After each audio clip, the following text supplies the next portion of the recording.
So just thank you for being here. This is time away from your family. This is an important learning opportunity. And hopefully everything you learned today, you'll either be able to pass on, or maybe someday down the road, you'll want to be appointed to some position, whether it's some national great position or something that helps your kids at their school board, et cetera.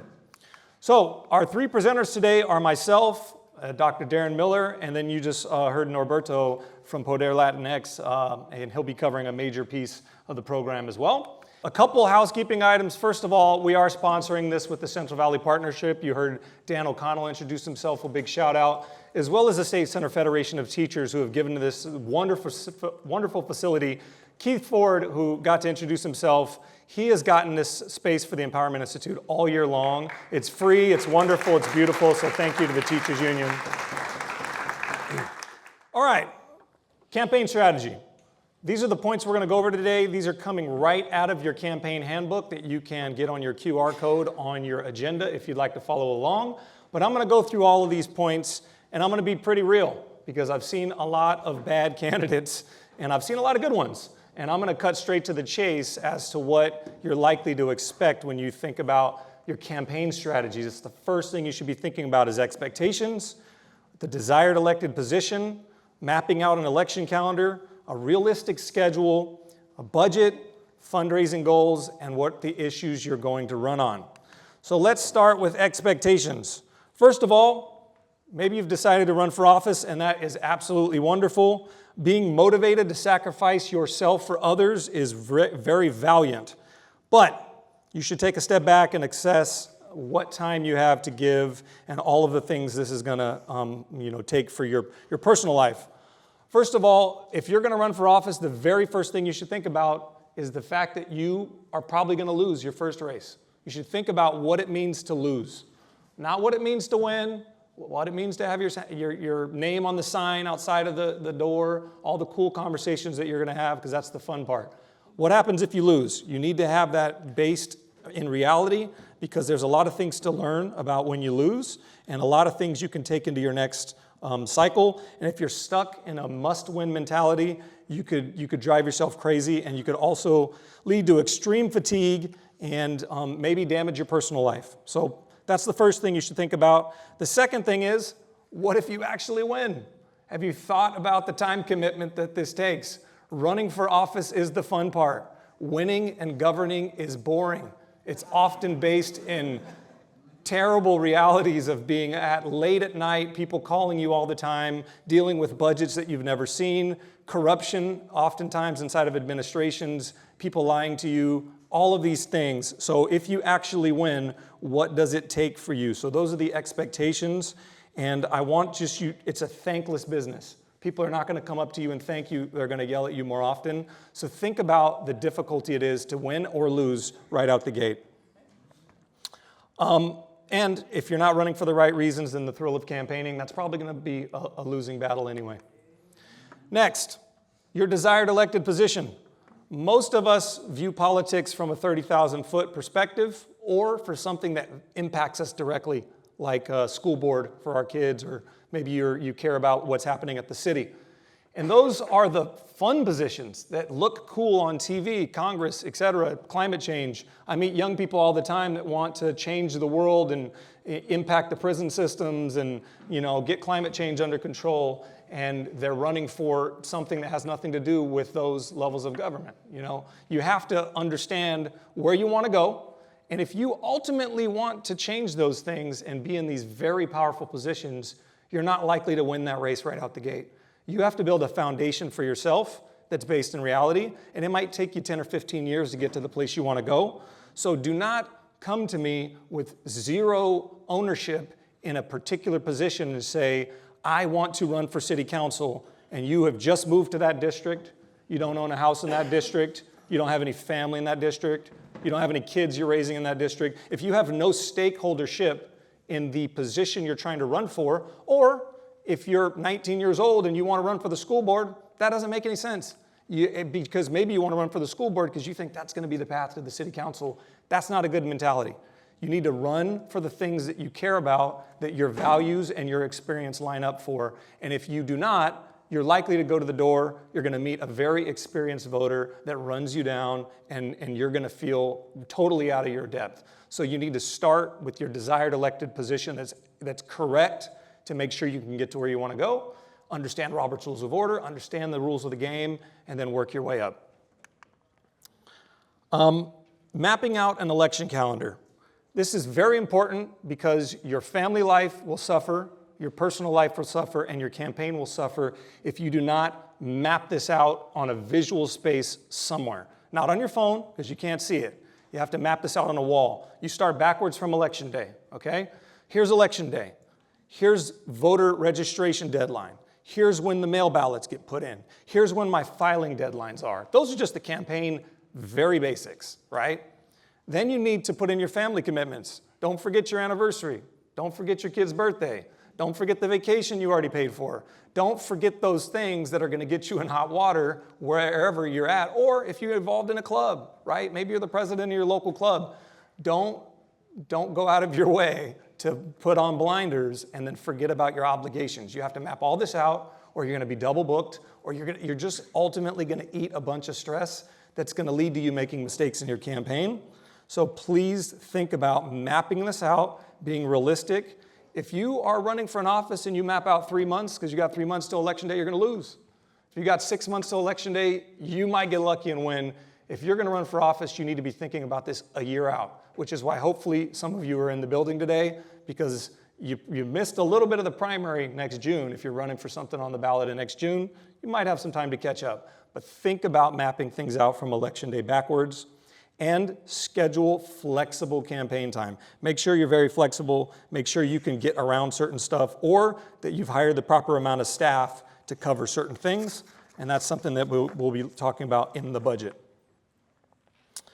All right, setting a realistic schedule. This is a 24-hour commitment.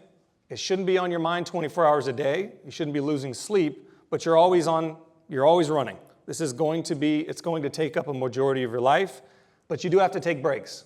You cannot, again, sacrifice your family or personal time, because you will be so anxious and so tired by the time you get a month out to the election, you'll burn out. And that will cost you the election, because you need to have a slow burn.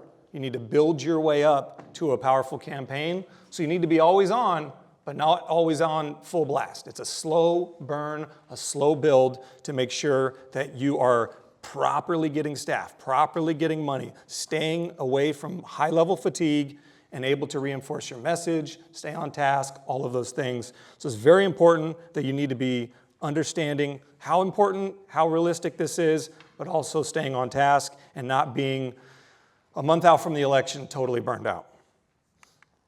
Next up, budget. Hardest part of the job, raising money. We're going to talk about that in depth. Campaigns cost a pretty significant amount of money. Right now, no matter who you are, you're not going to be able to self-finance a campaign.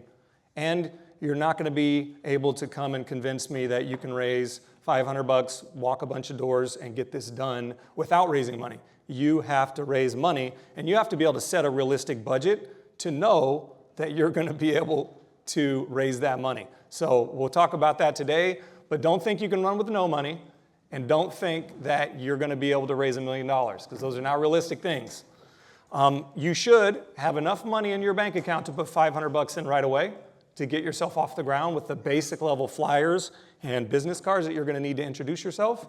Because if you come before a professional organization and you don't have anything set up except for a Facebook account, they're not going to take you seriously. So if you don't have $500 in the bank to put in right away, you're probably not set for what you need to do this cycle. Every race is different, right? If you're running for Kingsburg City Council, you might get away with a $5,000 budget. If you're running for Fresno City Council, $150,000. The rural communities can all vary, small school boards, etc. But when you get into the bigger leagues, the exponential growth in voter contact, and you cannot walk all those doors unless you're running for a small town city council or school board. It's just not feasible. You can walk in a city council race in Fresno, but it's going to take you 1.5 years to get through it twice, which is what you need to do.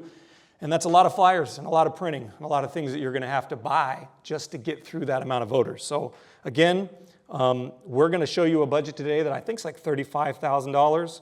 That's really a small amount, but it gives you the building blocks on what you can do for a template. Fundraising goals.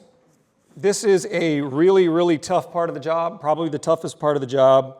It is something that no candidate wants to do, and everybody has to do. So first of all, you're going to have to ask everybody in your personal network for money, and it's no fun.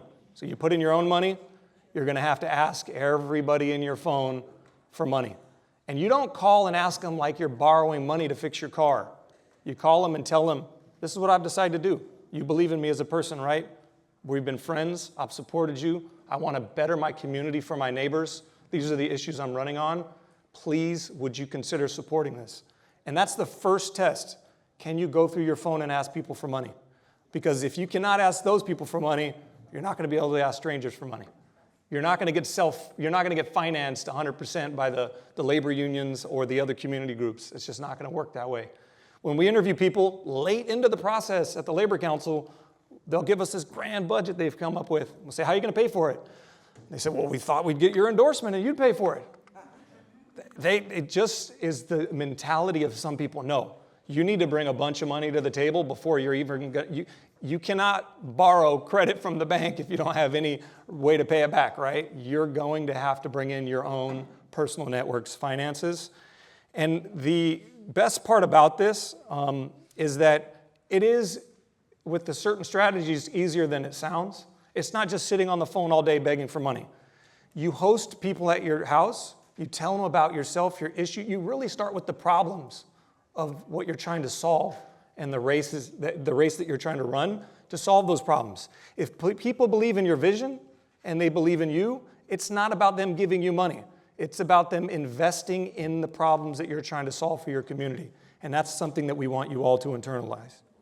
If you host small, frequent events every 2 weeks or so, 20, 25, 30 people, you'll start seeing those numbers accumulate. You'll start seeing people give $50 at a time, $100 at a time, maybe $500. You'll have to ask people for money more than once as well. They gave you $500 a month ago, you're going to have to call them back. Hey, can you give another $500? It's not a fun part of the job, but if you break it up and you take it in chunks, you'll be able to accomplish your goals. Issues. This is my last piece here. I think I've aced the time so far.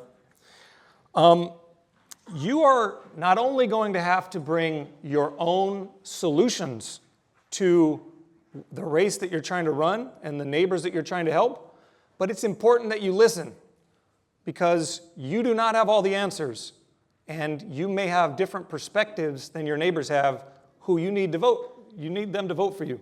So not only should you be running because you have values rooted in helping people and solving things and leadership and the ability to network and talk to people, but I always tell candidates, don't come to me and tell me how you're going to fix other people's problems. Go knock on all your neighbors' doors and just listen because they don't want to hear you sell a message to them. Does anybody really love when the solar people come to their door? Or the AT&T people, right? It drives you crazy. You're just like, how long before I can close my door and go back to whatever I was doing? But when people come to your door and say, hey, I'm trying to help something, tell me what your problems are and how I can solve them, and they have they have aspirations to do that, you get the voter to talk to you quite a bit. And that's helpful because then you're like, oh, I didn't know that the stop sign was run over by a drunk driver down where my kid crosses the street. Or I didn't know that the street light was out, or that the park hasn't been updated in 20 years, that the sidewalk's broken where grandma walks, right? Or that my school board doesn't give supplies to special ed students. Whatever the issue is, you're not going to have all the answers. So you should have values that speak to those issues and things that you are trying to solve, but you should have open ears and you should be aggregating what all the neighbors say and then sharing those things with the other neighbors you talk to. You're creating kind of a community sentiment around what needs to be addressed based on that particular level of government that you're going to seek.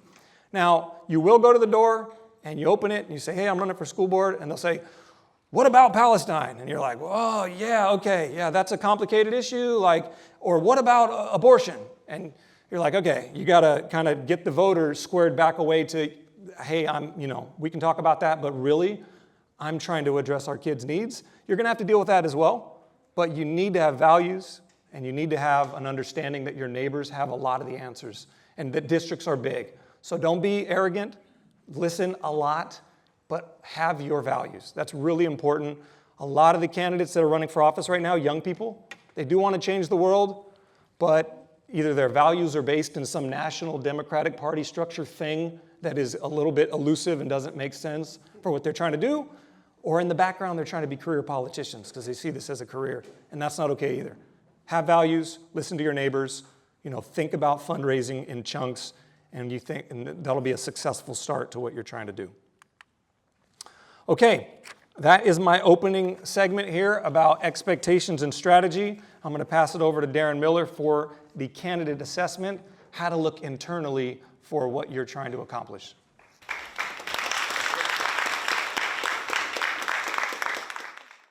Hey, before I get started, since Dylan gave me a minute, one of the other things I want to share that kind of piggybacks, and you'll see that all of our presentations today kind of piggyback on one another. When you're building your candidate budget and those type of things, if you budget for $100,000, that's what your goal is, but you only raise $80,000, guess what you should be spending? $80,000. And unfortunately, a lot of candidates, because their budget says that they're at $100,000, that's what they spend. Well, guess who is on the hook for that other $20,000? The candidate, not the campaign, not your treasurer. So you need to understand you don't want to go into debt behind doing what it is that you believe that you want to do. Okay? Anybody ever heard the term? They're having this fundraiser the weekend after the election is over. They want to retire their debt. That's a person who misspent. Okay? So that's what that means. And you don't want to be in that position because now you've just created a burden on your family because you've got a $20,000 bet or debt on top of everything else. So please keep that in mind also. And I thought that was an important point that I need to talk about before we get started. Okay. All right. So I'm talking about candidate assessment. The overall of this is how we see ourselves as candidate and how you guys, the public, sees the individual as a candidate. So those are some of the things that we're going to be going through. So here are the topics we're going to cover. Personal skills, ethics and values, speaking skills. We're going to talk about this now. We're going to have an activity a little bit later. Appearance, I'll talk about that, and then questionnaires. Okay? If we're going through this and you've got a question that's pressing, put your hand up kind of. We'll see if we can have enough time to be able to take care of that. But I want to make sure that everybody we're tracking on the same, in the same direction. And as Dylan says, I'm just like him. I'm pretty upfront and forward about the things that I'm going to be sharing with you today. So, communications, okay? You have to be a good communicator, not only verbally, but also non-verbally, okay? Everybody knows that getting up in front of a microphone, is not always the most easy thing to do. You got to be able to project. That's one of the reasons why we had that activity earlier today with our introductions. You got to be able to project because you're not always going to have a microphone to be able to help you project your voice in a particular setting. Nonverbal, okay? I'm up here, I don't know, coffee is the best thing on earth. And then Lauren looks at me and says, no, I like tea. And I give them a facial expression like that. Guess what I just did?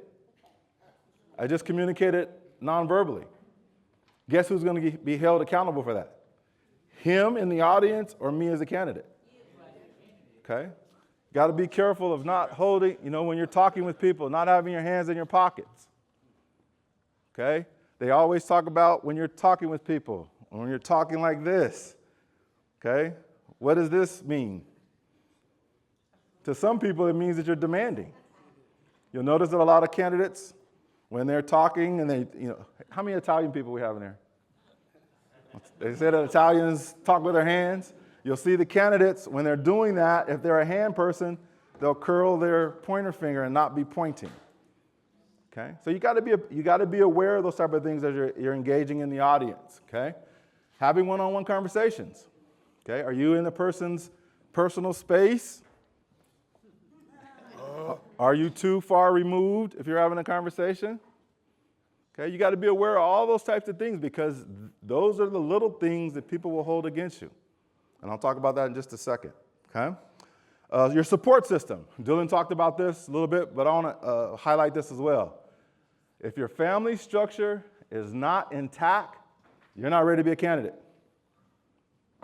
Okay, you're going through a divorce. You're getting ready to get married. You've got an ailing parents. Okay, you've got parents who are not doing very well, that you're the primary caretaker for them. If those types of things are going on in your personal life, it's probably not the best time for you to be a candidate and running because it's going to detract from you. If your job, I don't know if this is an appropriate word or not, if your job sucks and you're fighting with your boss all the time and you're in a group that you guys are not necessarily collaborating and not mixing, maybe it's not the best time for you to be a candidate. Doesn't mean that you're not the best candidate for that time and place, but you're not in a position where you're able to do that because you're going to be distracted all the time, okay? Friends, okay? We all define friends in different ways, okay? For me, as being a candidate, my friends are my go-tos. I don't necessarily need them on my campaign. I don't need them giving me advice all the time, okay? I need it when I unplug, when I go back to get rejuvenated, that's where my friends come into play. If you're going to a friend circle and all they're doing is kicking your butt and jabbing you, you might want to find, or take that friend circle and stick them on the shelf until after you get through with your campaign, okay? Because I don't care how strong you are, you all have to, it's just like our phone. My phone is plugged up right now because it's running out of juice. Where as a candidate do you get your juice? You got to figure out where that is. Is it family? Is it friends? You know, hopefully it's not some deviant behavior. You know, I'm being real, seriously. We've got candidates who the only way they can rejuvenate themselves is by deviant behaviors. That's not okay. Right? As my grandmother says, what you do in the dark will come to the light. Okay? All right, time management. This is a biggie. Dylan kind of talked about that also when he talked about the calendar and those type of things. I had to apologize to my club members the other day. I'm the president of a club and totally got off track. Didn't really forget about the meeting, but thought I could access Zoom on my phone. And because it was a new account, I wasn't able to do that. So that wasn't necessarily a time management component, but it was a management of time, if that makes sense. Okay? So you got to make sure that you're in the proper position, that you have everything that you need, passwords, all those types of accessibility, because people are relying on you. And if you're a candidate and you say you're going to do A and you don't do A or you wind up doing B, then you've got something you got to answer for, okay? But you got to understand that you got to come up with time. You're going to be double booked. As a candidate, you're going to be double booked. How do you handle that? You're going to be triple booked. Okay? That's just, you know, SCIU 5,000? No. 521 has interviews on Tuesday at 5 o'clock. SCIU 1,000 has interviews on Tuesday at 5 o'clock. Both of those things are important. You can't say 521 is great. I want you to schedule it on Wednesday. Ain't gonna happen. How do you manage that? Well, you don't know. Communication for one. 521, hey, 1,000, you guys, your interviews are on the same day. I want to participate in both. Is it possible for me to be scheduled at 5 o'clock on this one and at 6 o'clock on that one? That should be more than enough time for me to be able to transition between the two. Okay? Time management, communication. Okay?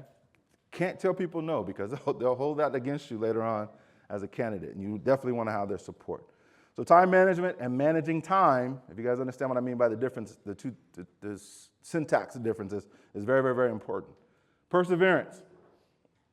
As Dylan said earlier, most of us didn't win our first campaign or won't win your first campaign. May not even win your second campaign. May not win your third campaign.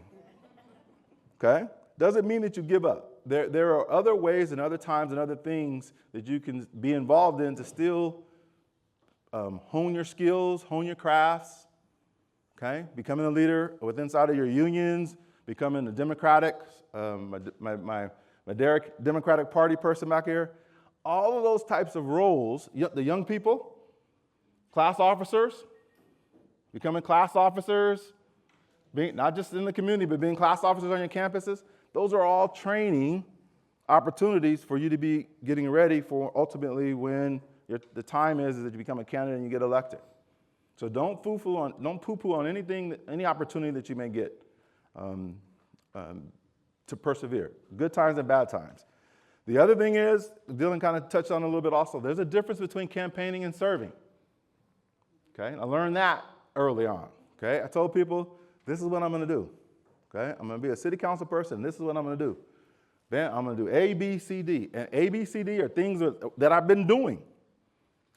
Okay, unfortunately, I wasn't successful in my campaign. And the people that I was having conversations with were telling me, okay, I got you. That's if you win. What are you going to do now to win? And I didn't understand that at the time. Okay, so you got to understand campaigning is way different than serving. And I believe that campaigning is a gift from the devil. That's just my own 2 cents. But it is a necessary evil to get to where you ultimately want to be if you're a candidate. So you have to find a way to navigate through that. Ethics, values. Okay? Big area, big topic. So I'm just going to kind of give you guys the Darren Miller thumb point to this, okay? Is your word valuable? Yes.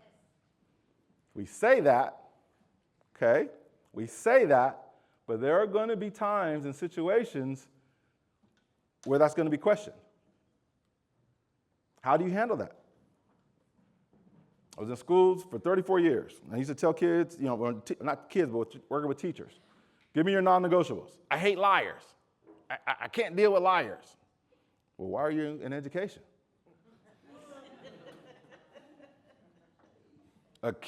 One of the kids' main defense mechanisms is to lie. Doesn't make them bad. That's just how they've learned how to protect themselves. So now what do we got to do? Okay? So you got to think about that. You may have your flag planted on something that's a value for you that you're not going to deter from. Okay? But then as a candidate, all of the people that you're going to be serving is not from one particular lane. Well, how do you serve those people who don't fit into that lane? Not telling you need to change. I'm not telling you need to change, but you do have to have a plan of operation about how you're going to deal with that, about your word, what you say, and what you plant your flag in. Okay? How do you carry yourself in public? I think you guys all think I'm a pretty nice guy, right? How about if every Friday night you saw me at, give me a hangout, Tower, the Tower Bar every Friday night, and I come, don't tell my secrets, Monty, and I come staggering out of there every Friday night, 1 o'clock, 1:30. But then I show up at Represent training and I'm doing presentations like this. Disconnect, right? Okay. I'm not saying you're not supposed to have, that you shouldn't have fun, that you shouldn't continue to do and be who you are, but you need to understand if you're going to become a public official, people are going to scrutinize you. So you got to be aware of that. Okay? That's something also that you may want to have a conversation with your kids, those of you who are parents. Especially those who have teenage parents, young adult parents, even older adult parents. Okay? What are they doing online? How are they carrying themselves? Because it's going to come back to you. Your opponent's going to find that, and they're going to use it against you in some form or some fashion. So you got to be aware of that. Online, I'm just going to say this. If you push sin, it's there. And if somebody wants to find it, they will. I don't care how many layers of delete you go through. Delete all, exterminate, doesn't matter. If you hit enter, it's in there, it's out there. Okay? Somebody, if they want it, can find it. Yes? That's a real thing. And in some cases, it will haunt you, things that you've done in the past. In other cases, current president, it doesn't. That's all I can tell you. He said in this time and age of what's going on with internet and stuff, things that you've done in the past are skeletons. Can they come out to haunt you? It all depends. let's be real. There's only been one politician that's ever been able to weather all of this stuff, right? The grand majority of times. That's not true, though, Dylan. Who do we got? Who else? Our mayor. That's a good point. Good point. But they're anomalies. They are anomalies, right? You have to have an incredible amount of power and influence to overcome anything like that. And we're trying to get grassroots people elected. So, but also skeletons, right? If you have a divorce and it was messy, that's really not a skeleton. But some people would think that. Yeah. Some people say, oh, well, you know. So anyway, I just wanted to comment on that. Okay. Before you do the race card, our president's a white male, our mayor's a white male. I can give you Marion Barry in Washington, D.C. Black man who was doing all kind of crap, and they still got elected. Okay? So it's not a matter, I'm sure that race plays a role in it, but don't get hung up on the race component, which I'm sure someone in this room flee to. Okay?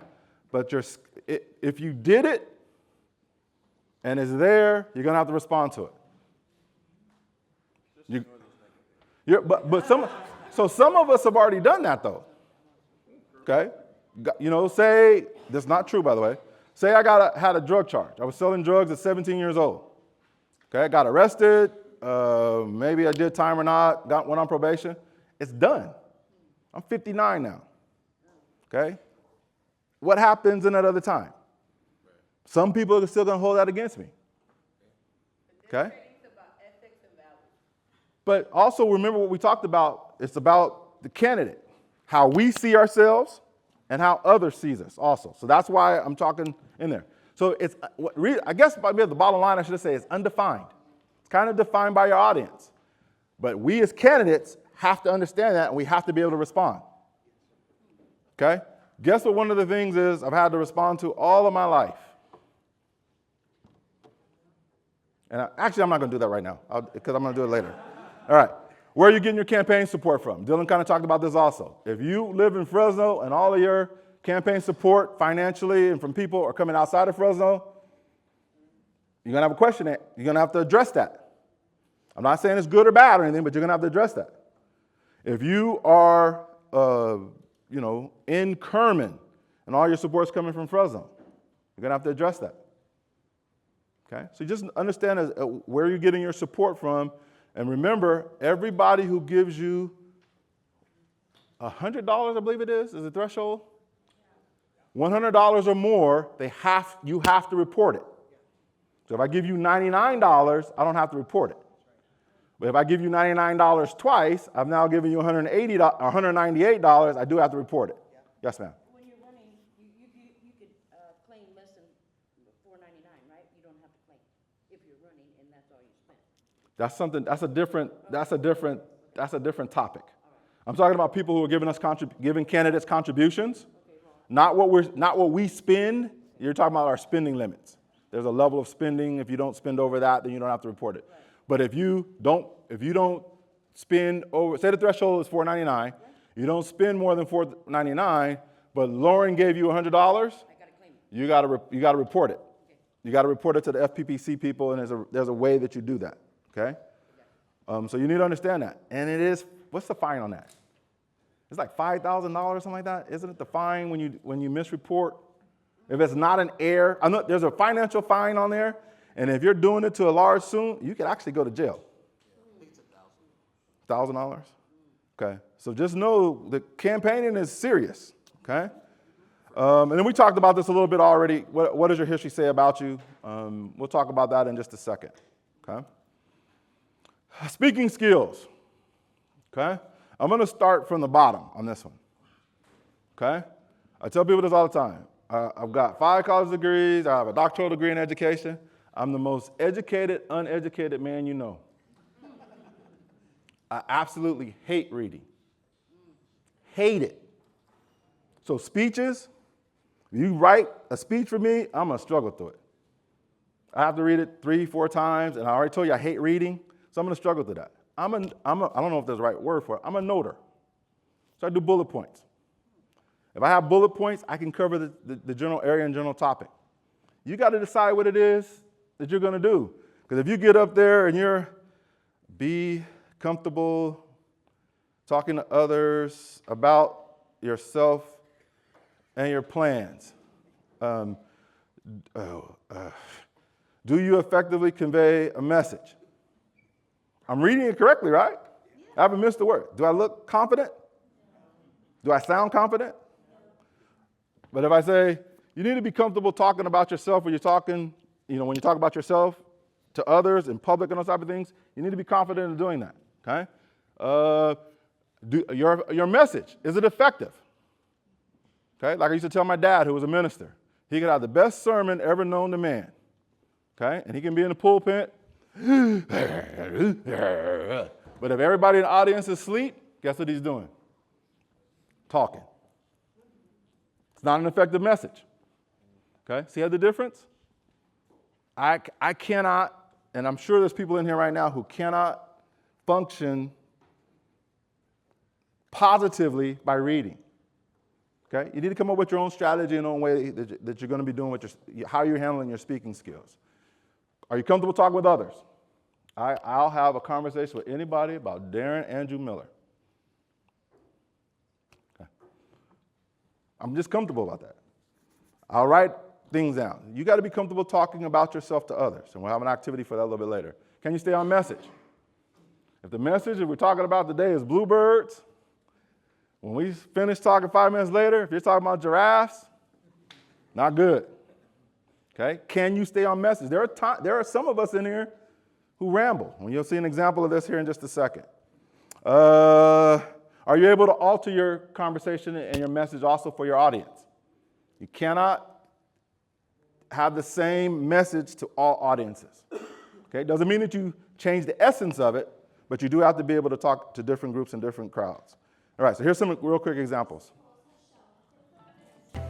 Recent polls have shown a fifth of Americans can't locate the U.S. on a world map.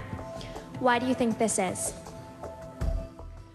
I personally believe that U.S. Americans are unable to do so because some people out there in our nation don't have maps, and I believe that our education, such as in South Africa and the Iraq, everywhere such as, and our value-added shareholders expect us to offer them an open kimono. Basically, this will be an iconic strategic initiative that allows us to productionize and incentivize value-added commodities. Let me be clear. Clearly, we will need to expand bandwidth so we can dive deep and ramp up and adjust to the moving targets associated with our strategic objectives. To force ourselves into the environment by paying attention to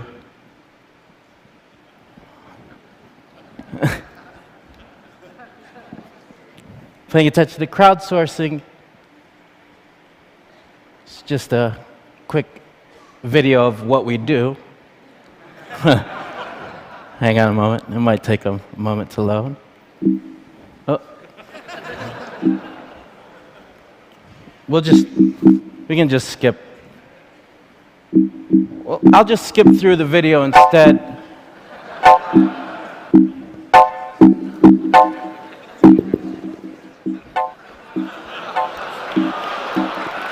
No. I'm proud, well, in fact, I'm very proud to be the first Pashtun, the first Pakistani, and the youngest person to receive this award. I'm pretty certain that I'm also the first recipient of the Nobel Peace Prize who still fights with her younger brothers. I want there to be peace everywhere, but my brothers and I are still working on that.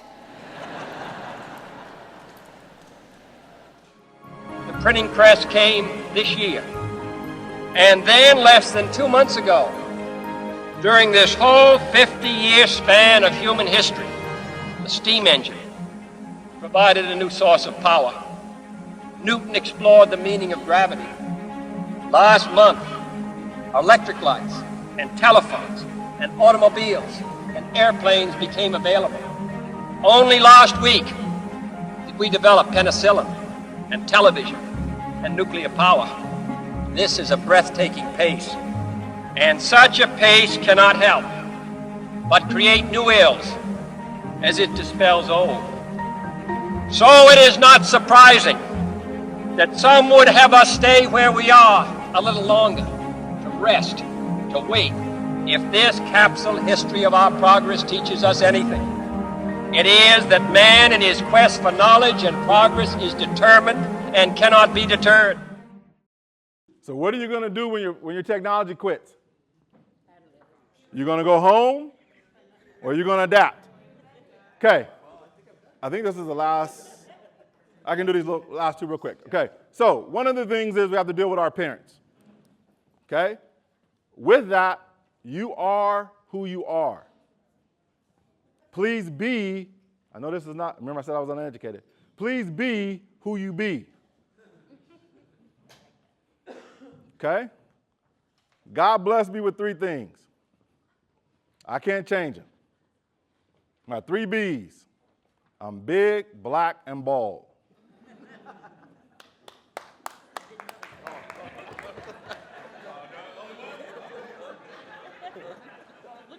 Anytime I try to change that fact or I don't address that fact, I get in trouble. I will never be short, female, and blonde. Just won't, and just likewise, you'll never be big, black, and bald. Okay? So you need to understand that. You need to be comfortable in your skin, because if you're not comfortable in your skin and who you are, it's going to come across to your audiences. Those of us who have cultural heritage types of things, garments, hair garments, outfits, those type of things, do not be ashamed to wear those. Conversely, if you're not part of that culture, then you should be making sure that if you're going to represent that culture at a festival, okay, please ask for permission. Be who you are. Got to be who you are, okay? And then the last thing I want to talk about, the questionnaire.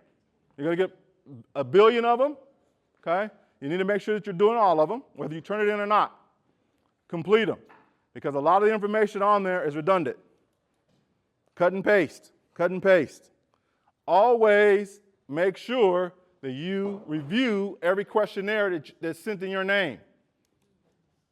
Because who's responsible for that information? You are. So if I'm Deep's campaign manager and I fill out the questionnaire and I say he's going to be smoking cigars every Friday because this group is there, I just committed him that. And if he doesn't do that, guess who has to answer for it? Okay? So please understand that the questionnaire part of it is also we might think it's not important, but it is. And what you put in writing is just like hitting enter. It's there. And people are going to make references back to it as you're going through as a candidate campaign. Okay. I'm going to turn it over now to Norberto. Please ask me questions later on if you got them. So we've gone through a couple of things already today. At this point, what we're going to look at is building a team. I know Darren talked about your friends, and we talked about Rolodexing and call your friends for money. We're going to talk about building your team. And I'm going to tell you your friends are going to be your first place you're going to want to look at. We're going to go through a couple of pieces here: campaign cabinet, consultants, campaign managers, treasurers, finance directors, your role in the campaign, who's in charge, and your volunteer base. All of these are super important, and you may not need every single one of these pieces for your campaign depending on the race that you're running, but you might want to be able to have at least a little bit of information on all of these pieces so you run an effective campaign. I'm going to try to speed through as much of this as possible. That way, if there's a question, I can answer that. I'm not an expert on all of these pieces. Treasurer and finance are going to be more tailored to other people, but I'll do my best. So, campaign cabinet. I woke up like at 2 o'clock this morning thinking, how am I going to explain this one the best? And the way I want you all to think about this one is, imagine Taylor Swift and who's her boyfriend? Travis Kelce. Break up. You as a campaign are going to have to figure out which team you're on. Are you team Travis Kelce? Or are you team Taylor Swift? And you're going to have to decide if you will put out a statement publicly supporting Team Kelsey or Team Taylor. And you're also going to have to decide, maybe I shouldn't do either. Maybe I should say, you know what, both of them are better off. They should find their partners and go on into the world and continue, right? This is the type of question, obviously this is a scenario that your team, your core team, your campaign cabinet can help you with. You're going to have a bunch of questions that you may not have a direct answer for. And you might need to put out a statement. And your statement is going to have to be either touch specifically on something you valued, some of the pieces that both Darren and Dylan talked about. Maybe it's a core issue that you do want to believe in. Maybe you do believe in love as everyone else, and you say, you know what, I'm sorry to find out that they broke up, and I wish they would have had a wonderful relationship and had children, and we could have both music and NFL together forever. Now my heart's broken. But maybe you could also just say, you know what, they're going to find someone else. That's your campaign team. So who do you think could be on your campaign team? I wouldn't put your wife there or your significant other. You may not see eye to eye. You're going to want to put people that you trust that will give you that perspective of both a positive and a negative. And I'm going to give you guys one big clue here. If anyone has done psychology in teams, there's one person that I always value, and it's a person that you classify as the no person. Someone who challenges you every decision you make. No, we shouldn't do that, or why would you do that? Because that's going to give you that extra perspective, and giving them that title as the no person is going to help you out a lot. Because you're going to be put in positions of, had the question earlier, do you make a statement about Palestine? Do you make a statement about abortion? When your specific role doesn't even, or that specific position isn't going to address that at all. So you have to be careful of what you say and what you do. Now, within this inner circle that you create, you're going to want to be able to build something super quickly, but then be able to expand it to a core team. This is the people that you're going to want to have that are maybe your core volunteer leaders, some key staff that you're going to want to put in there, some key individuals that know the community and would help you address some of the questions that you're going to encounter at those doors during those phone calls.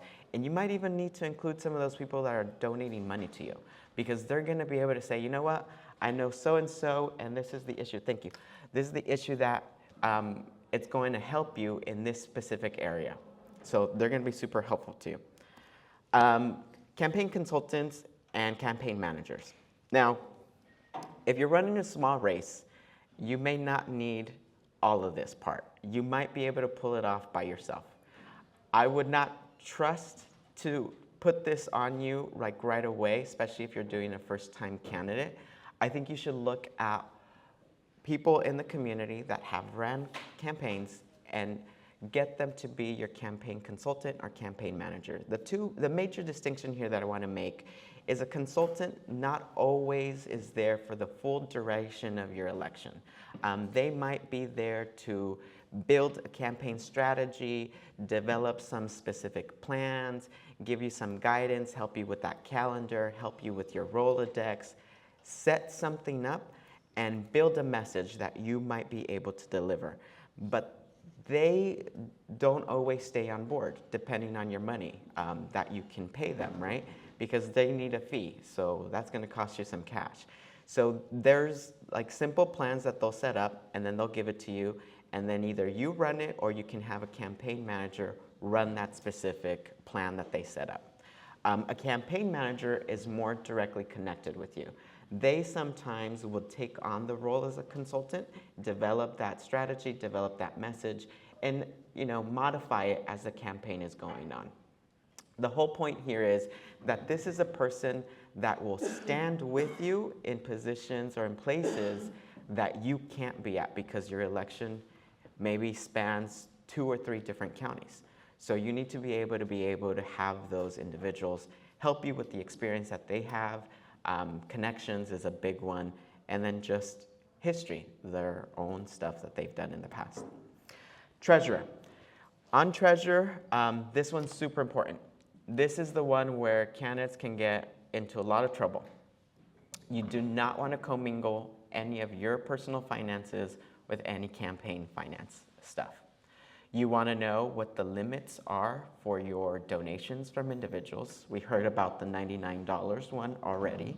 So once you hit $100, you have to get a person's name, email, and you have to get their employment and who their employer is. And that has to be reported either to your local county, the state FPPC, or if you're running for a federal office, to the FEC. Those are all super important rules. They're very specific. You have deadlines of when you have to submit those files. You have to get really, really good details and keep that all in order. So is anybody scared about the treasurer report?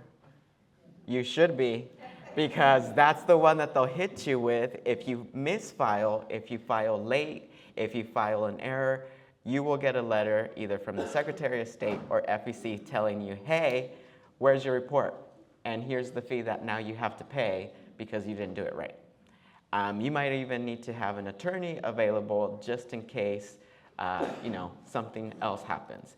I was in a specific campaign not too long ago where there was a donor who actually was triggered, and there was an independent investigation for that donor because they were donating to so many campaigns. So there was a question about the legality of his donations. So we got a letter from the FBI actually trying to figure out what actually happened with that dollar amount that that person donated. So it's not even just you making an error, it's all of your donors, because foreign nationals aren't necessarily able to donate to your campaign. So you have to be careful, specifically on who's donating. You also will have to make sure that you file all of your disclosure forms. Some of these things are easily accessible online, and there's a ton of training material that you can go through with the Secretary of State's website. But this is a job better managed by someone who does this professionally. So if you can cover this, this is the one thing I'll tell you, definitely spend the money on, because you don't want to make an error on this. This is the kind of stuff where your opponent would be like, oh, look, they can't even keep track of the money they're spending. That's an easy loss right away. Who's going to trust someone who can't handle their own campaign and their own money, right? Like, how do you do that? You have to keep all of those records. You have to look at all those limits, those prohibitions. And then there's one other piece here that I want to make sure that people understand and treasurers will have. Someone who donates space to you, donates staff to you, those are also contributions. So you have to be careful and you have to track those as well. Those are in-kind contributions, yes. So treasurers, super handy, super useful. Make sure you use them. Finance director. A finance director is slightly on the other side. Finance director is going to keep you in line, Lauren. They're going to be like, hey, how come you're not doing call time? Hey, we were supposed to do this event, you scheduled it, and it's not shaping up. What's going on? And then they should help you set up that call time, set up that event. They're going to work more directly with you to make sure that money's coming into the campaign so you can pay for that treasurer. So you can make sure you have a campaign consultant or campaign manager, and that your volunteers that are helping you are getting food or are getting water for all those doors that they're knocking. If you want to make sure that you have t-shirts for your campaign. They'll also be the ones that will need to know what are the limits for each individual race. So does anybody know what races are in the room? I remember city council. Was there a county supervisor? Yeah. Supervisor? Do you all know what your current limits are for those races? For individuals? That's a question you need to figure out immediately. I'm pretty sure for city council, it's unlimited funds. No, there is a limit in Fresno. It goes county by county, so I don't know all the rules. I know Stockton originally had no limits, and they were doing a limit count there. but it goes county by county. So you got to double check those items. And again, your finance director should know this information. You want to avoid any coordinated violations. So we were talking earlier about unions and support. Unions can donate money directly to you, but they also can do something called independent expenditures. So you don't want to cross any boundaries in those independent expenditures when that happens. Most unions will know when to stop talking to you. You just need to be able to listen and say, okay, I got you. We can't talk now because it crosses that line of independent expenditure. But what I mean by that is an organization, a union, they can spend money on behalf of a candidate or for a candidate or against a candidate. They just can't coordinate with that candidate, and then it's not considered a contribution directly. So you don't have to report it that way. Again, your finance director and your treasurer are going to be the experts in these pieces, and that's where you want to really land. Oh, dark money. Yes, dark money. We'll stay away from that specific role. I want to make sure that we stick to our room here for now. But let's go back to what your role in the campaign is going to be. We've already heard a little bit about what you should do for conversation, for communication. You thought about running, you kind of set up a campaign strategy. You might be thinking, okay, so who actually leads all of this? Who is going to be the main boss? Who's the no person? That initial person should be you. You should start making those decisions independently. But as your team grows, you're going to have to relinquish some of that roles into some of the other individuals from your team. One of the things that I think you should always remember, though, is you shouldn't promise things that you're not going to be able to deliver. You shouldn't promise things for donations. There's been candidates in the past that have done that, have been found out about, and the FBI visits you, and then they ban you from running for office. So you don't want to do that. I've already mentioned don't commingle your campaign funds with any personal funds. I will restate that one more time. No commingling of your campaign funds or your personal accounts. Be cautious with your endorsements using any public resources, specifically government emails, office spaces. I know that sometimes there's been candidates that this has happened to. I know there's a case down in Kern County that just got settled. And then some of your core duties is you're going to represent the campaign with your values and your platform. So this is the biggest piece that you do. You represent this. Be informed about your strategy, engage respectfully and legally with the public. Just stay as your PR team number one. Who's charging? Who's leading? I like this image, and I removed the language, but who are you? Who's the leader, right? Are you the person who's got the mission and sitting on the desk, or are you joining your team in the pool of this mission? And I hope that you all see that you are joining at the front of pulling this mission. That way, you are a good and valued leader. You are the messenger and you are the decision maker, but your treasurer handles reports and compliance. Your finance director manages the legal fundraising. Your field director mobilizes your voters. But every single one of you should understand those reporting timelines, spending limits, and prohibited activities like coordinating with those outside PACs. It is super imperative that everyone understands their role in that campaign. But I want to focus a lot on this section, your volunteer base, because this is the bread and butter if you can't raise a ton of funds to be able to win in a campaign. Who are they? It's all of you. It's all your friends, your neighbors, those that believe in you, in your campaign, to win for the future of that specific race that you're in.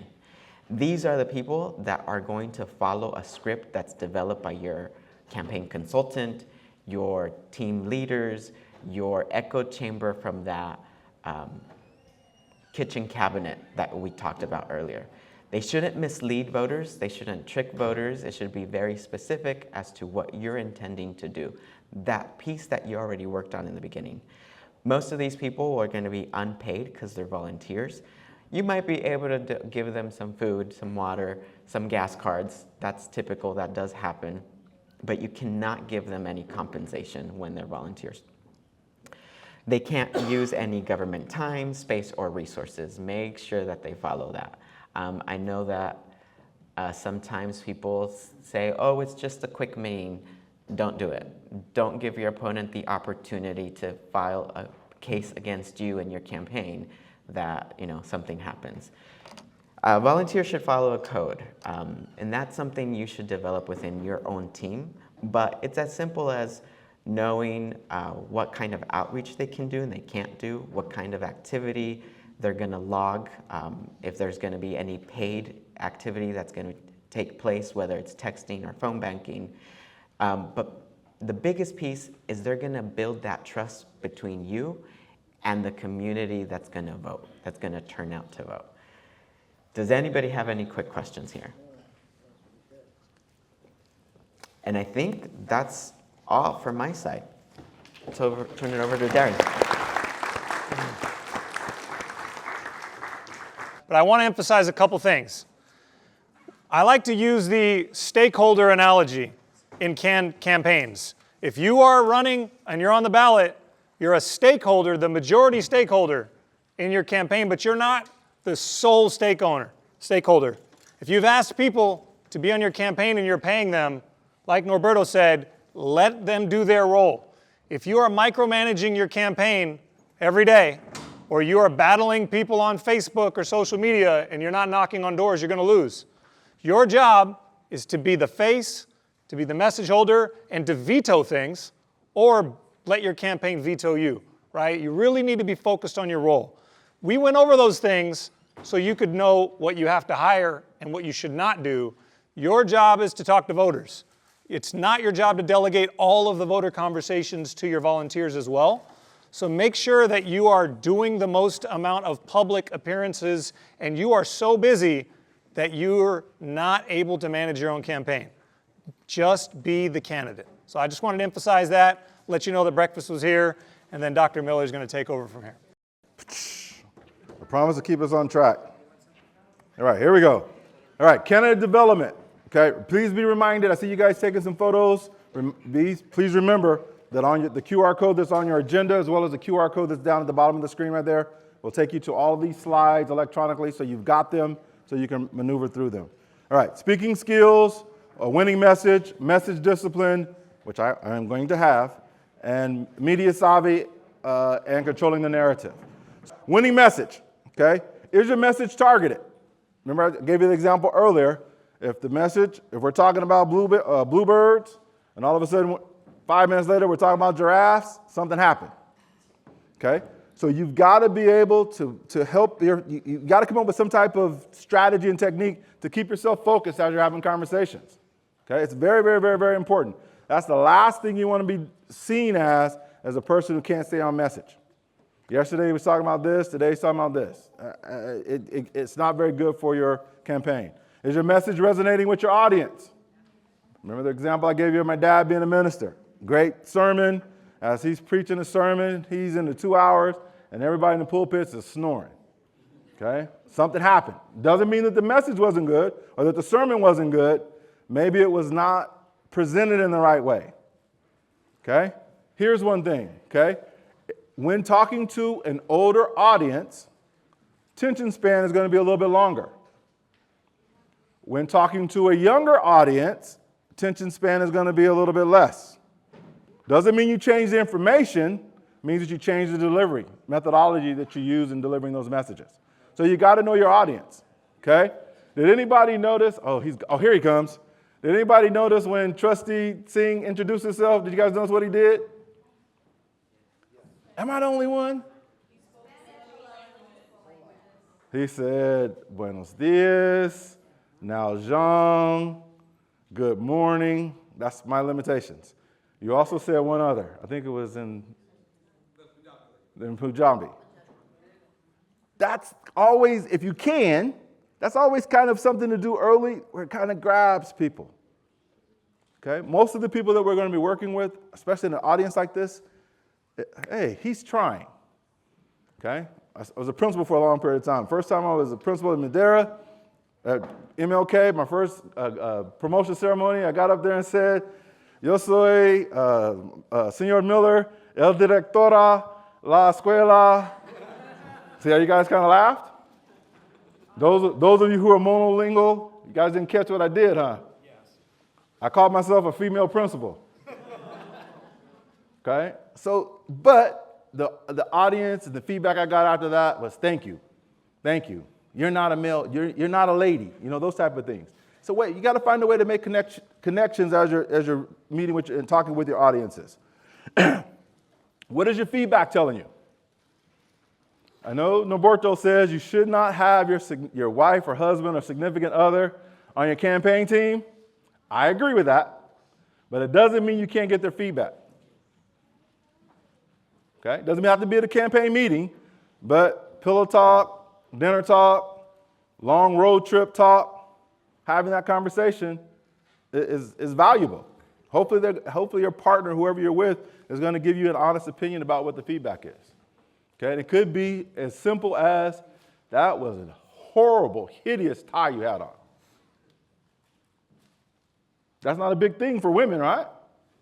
Because you're not usually going to wear a tie. But for a man, if you're going to wear a tie and somebody's saying it's hideous, now the candidate has is a hideous part of his personality. So you got to be aware of that.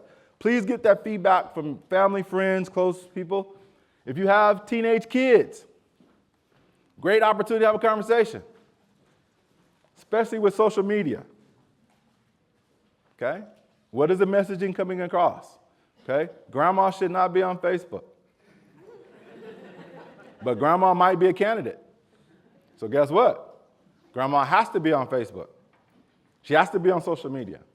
So what better coach than to get the grandkids, if they're of age, to be able to help critique yourself electronically as you're doing that. What's being said about you in media? Okay, and please be clear with this, okay? What's being said in media and online. I don't care what people say about me. I don't care if you like me or you don't like me. I guess that's a character flaw. But I do want to know, okay? One of my campaigns, there was I don't know how many campaigns I run, but I've always gotten the support of the Stonewall Democratic Club. Always. Except for one campaign. Didn't get supported. I want to know why. Is it something I did? Is it something I said? Is it someone else's perception of me? Okay? I'm not going to change, but I do want to know. Because if I said or did something that's out of line, then I need to correct it for it. I need to be held accountable for that. Okay? So just don't necessarily, I'm not saying that you need to be aware of that so that you change, but you need to be aware so that you can address it and respond to it. Because the last thing you want to do is get to the podium and you're talking about bluefish and all of a sudden the Epstein file comes up. Can't say I'm not going to talk about it. You're a public official or trying to be desiring to be a public official. Got to have some type of response and statement to it. Okay? So please be aware. Do your own little Google searches about what's online about yourself. Great activity. Darren Miller, Fresno. It's all kinds of stuff on there. I would not take down any of it. Okay? You're not going to agree with all of it, but I'm good with it. I can respond to anything that's online about me right now. So please be aware of that. Here's something else also that people don't usually think about. If you're going to run, my brother Nandeep is running for City Council Area 1. I think he needs to go in there and take a look at what previous candidates in Area 1 were saying, whether they were successful or not. Because just because a person wasn't successful doesn't mean that there wasn't an element or two in their messaging that doesn't resonate with the population that you're trying to serve. Do your homework. That's all it is research. You're doing research. Okay? That which fits, incorporate it in some way. That doesn't fit, at least you're aware of it, because if that person was doing it, it may wind up coming back up. God forbid it's your candidate. Your candidate's going to bring that up, trying to hold it against you. So do your own research and your own data mining about what previous candidates and what previous seat holders in those roles said and did. Message discipline. You don't need a scroll when you unroll it from here to the wall of stuff that you're going to do and things that's important to you. That's too much. Come up with 3 or 4 things that's core that you want to address based off of all the information you got, and then find ways to incorporate that into everything that you're doing, whether it be a printed statement, something that you're doing online, or a verbal meeting that you have. You've got to find a way in 90 seconds, in some cases, find a way in 90 seconds to get those elements all incorporated in there. That may all be all that you've got. Okay? Be adaptable. Okay? Got to be adaptable. I'm not an ice cream eater. Okay? Ice cream and I don't get along real well, so I stay away from it. But if this was the ice cream convention for the particular race that I'm running, guess what? I'm going to meet with you. Now, am I going to go in there and tell people that ice cream don't agree with me and I don't eat ice cream? And probably not going to be part of my message. It's going to be about how I serve and how I still would attend an ice cream convention or an outing for ice cream. I just wouldn't partake. Okay? Got to be able to make your messages adaptable. Okay? Any Comic-Con fans in here? Come on, it's got to be more than just Keith. Don't be afraid. You got to be who you are, right? Be who you be, all right? Everybody know what Comic-Con is, right? Yeah. Okay. So if you're at a campaign event in this setting, is Comic-Con something that you want to lead off with? Yeah? Guess how many people is probably going to catch? The 4 that's sitting back there in the same area. Doesn't mean that you shouldn't be a fan and a supporter and involved in Comic-Con and what's going on with that. How many Raider fans in here? How many Raider fans? Do you think this would be a great time for me to tell them that I'm the biggest Raider hater on the planet? So it doesn't change me, okay? But you got to know your audience. You got to know who your audience is or what's going to resonate with them. And the only way you're going to be able to do that is with research, okay? Don't change your message necessarily. You know, you're not going to change your core values and things. You're just going to change the methodology in which that's going out. Stay away from straying and flip-flopping. Flip-flopping is the worst thing. Flip-flopping is the worst thing. So I'm the ultimate Raider hater, but I love professional football. Does that kind of soften that blow? I'm a Tampa Bay Buccaneer fan, by the way. I'm the other pirate. Right? See how I did that? I still hate the Raiders, but I love football. So that's our commonality. Obviously, if you're a Raider fan, that means you like professional football also. So let me get to the commonality without changing the core of who I am. Got to come up with tricks of how you're going to do that without flip-flopping. Because if you say you like the Raiders in here, and now I go with my boys, and they know I'm the ultimate Raider hater, they're going to go, hey, dude, what's up with you? You know, and the next thing you know, I piss off one of them, and they're on internet, online. Now I'm a flip-flopper. And it's all about football, stupid football. Okay? So please don't be a flip-flopper. Would it be considered a flip-flop if you said one thing in the past and then now you... Here's an example for you. Perfect example for you. Did we, as people, believe at one point in time the world was flat? Yes. Now, we believe the world is round. Does that make those people flip-floppers? We evolved. We got additional information. We got additional information that changed our viewpoint. There's nothing wrong with that. There's nothing wrong with that at all. Okay? I wish I had an example to give to you. Gay marriage, but although now it's going back down in the administration we've got now. But there's all types of examples where we got additional information and we changed it. And there's nothing wrong with saying, hey, you know what? You're right. At one point in time, I did believe this, but I've gotten additional information and I've changed my mind or changed my opinion on that. There's nothing wrong with that.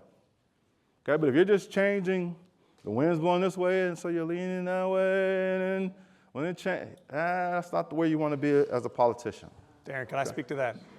I'm sorry. I thought you were giving me a time No, signal. no. Okay. So there's a couple nuances here, right? Because flip-flopping, we've all seen politicians do it, or they say something down the middle, and they say, speak out of both sides of their mouth.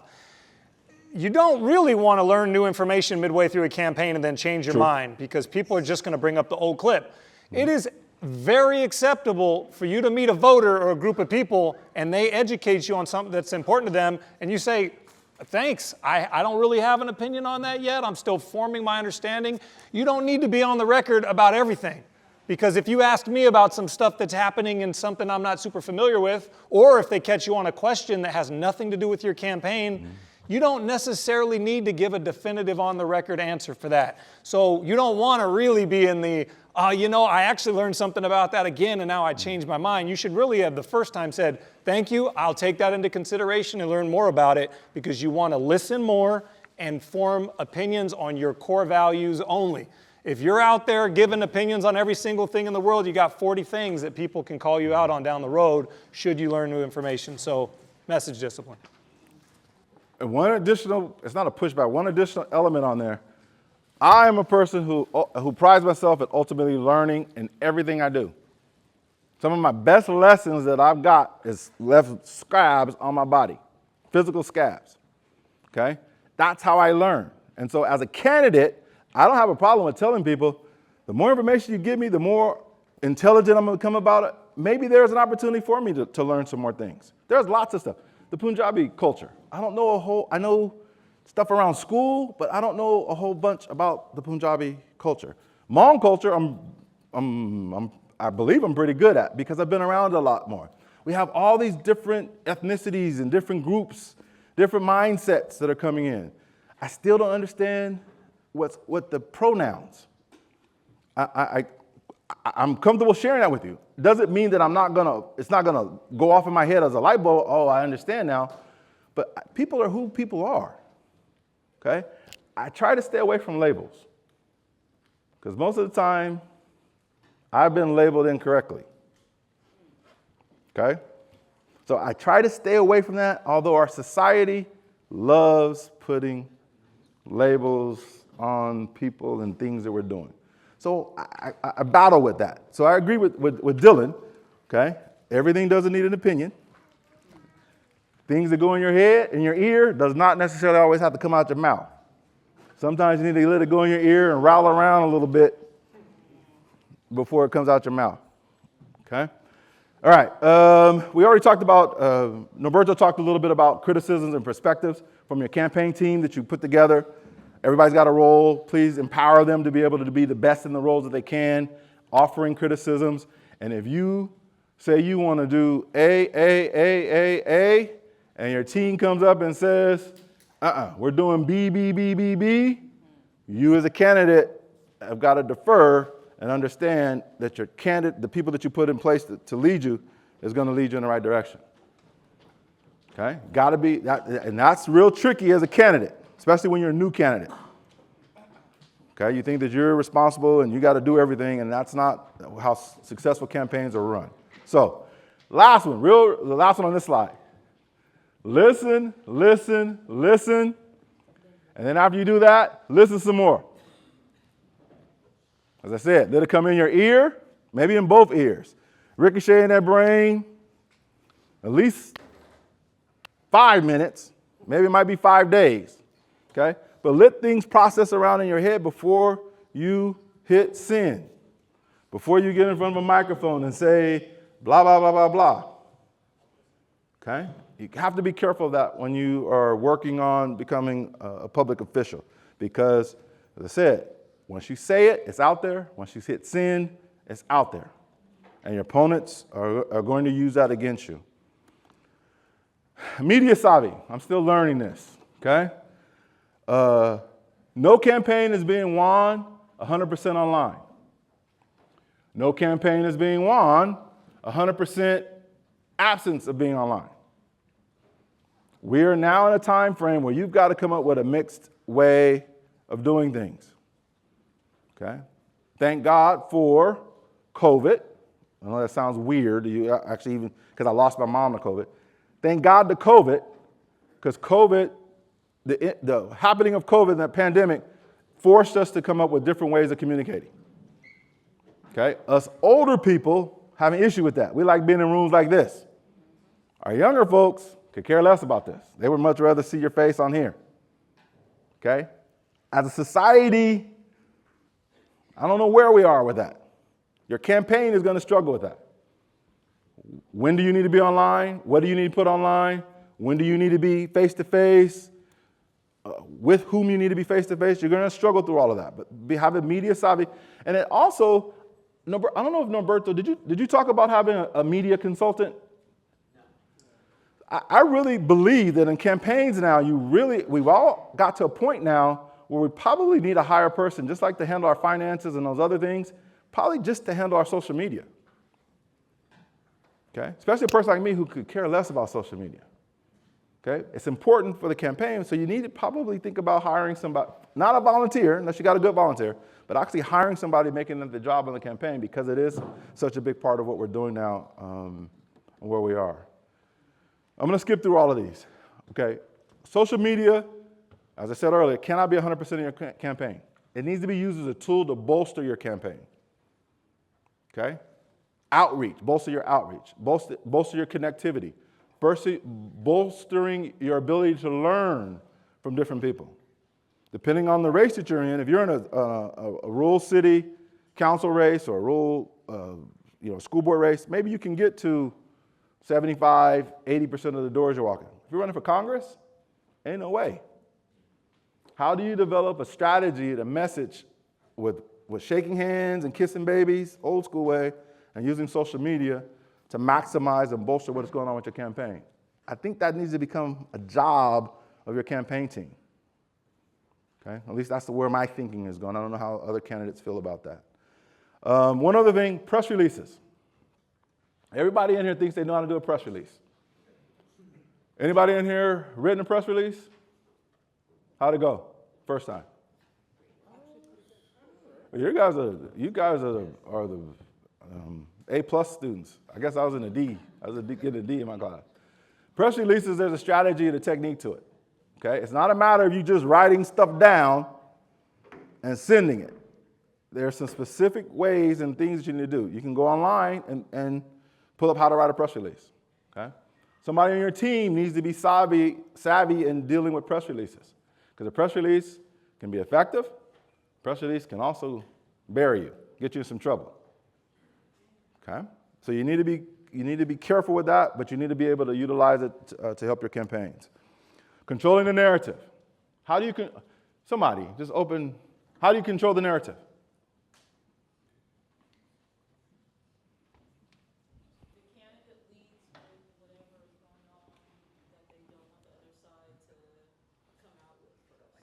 You said the candidate leads?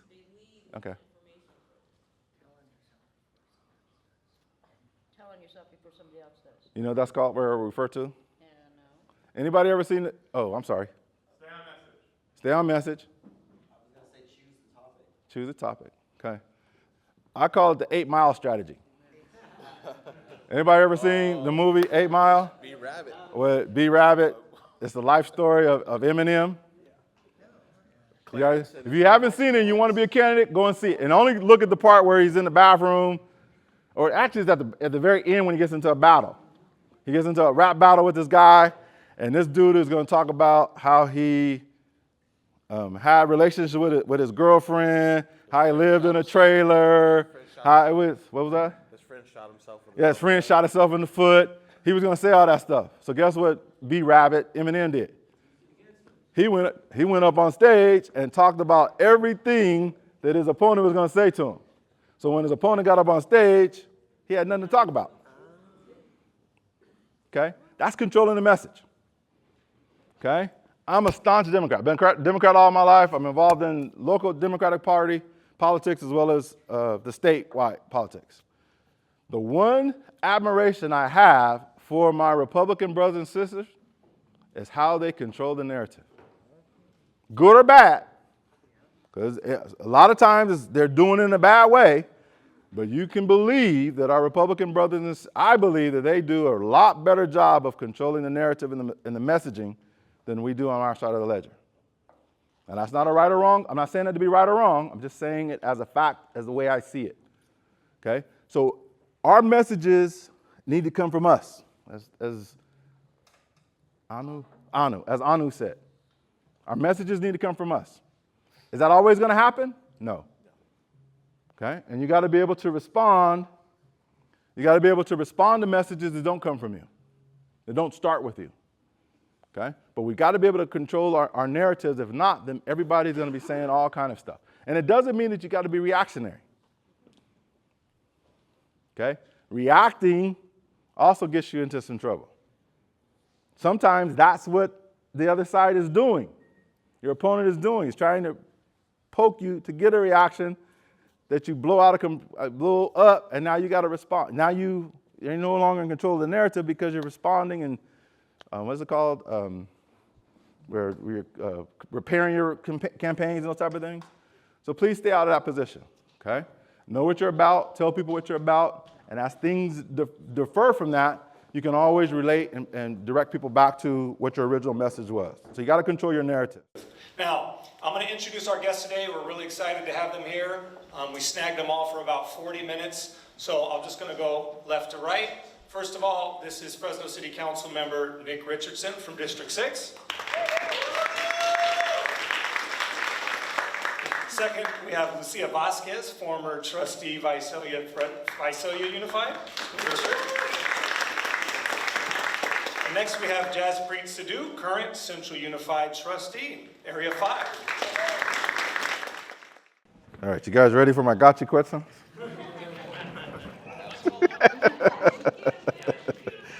No, that would not be corrected well.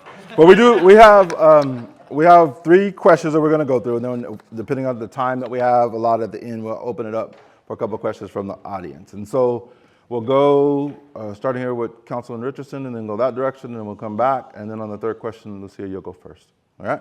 So the first question is, tell us what motivated you to become an elected officer. All right. Well, thank you, everybody. I am Nick Richardson. What motivated me to run for elected office? So at no point in my career or my adult life have I been able to find the job that is the easiest and just do that job. They've been out there, but it's never interested me. All right? If I wanted an easy job, I would have joined, like the Air Force instead of the Marine Corps or something. But sometimes, John F. Kennedy said, we don't do this because it's easy. We do it because it's hard. Right? You do it not in spite of the difficulty, but because of it.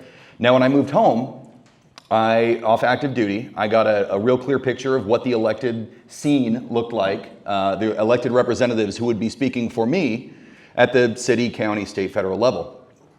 It's my interpretation and my belief that any elected body should accurately represent the people who put them in that job. The demographics, the voting regularities, the parties, the age, the jobs, the experience. It really should be a reflection of that body who put you in that position, is my belief. Now, when I moved home, I realized that Fresno, we're kind of, half and half. We're kind of split. Sometimes we'll lean a little left, lean a little right. At the end of the day, we have far more important things to occupy ourselves with than political party. But I realized that the city council at the time was 6-1. 6-1, right? Seven members of the Fresno City Council. Fresno is not a 6-1 city, either direction, right? Fresno's pretty half and half, a lot of moderates, right? And there was an election coming up because my representative in my area was terming out. Now, that representative was also the only veteran on the city council. In fact, he was the only elected veteran in the city or the county for that matter. And it's very close to my heart, we've got about 20,000+ veterans in the city of Fresno, a sizable demographic, and folks who experience homelessness and mental illness and drug addiction and housing, inequality or insecurity or jobs, all kinds of things that have touched all of our lives in some manner, but no one was able to directly speak for this demographic. Now, I could sit back and I could complain about it, and I could shake my fist at the sky and complain that the world's a vampire and there are snakes in the grass and vultures in the sky, or I could step up, I could motivate myself, I could kick my own butt and step up and try to do something about it. I'd never run an election before, I never even ran for anything in high school or anything like that, and I didn't really know what went into a successful election. But it was the choice between sitting back, doing nothing and complaining, or stepping up and trying to be that person, trying to carry that voice to City Hall for those who deserved it, for my family, my friends, the people I served with, that if I didn't at least try to make a statement and try to make a difference, maybe it only makes a point. Maybe I don't make a victory. Maybe I just prove a point or say something out loud.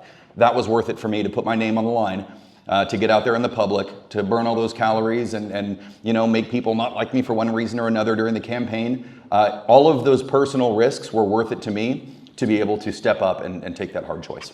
Thank you. Thank you, and thank you for having me here today.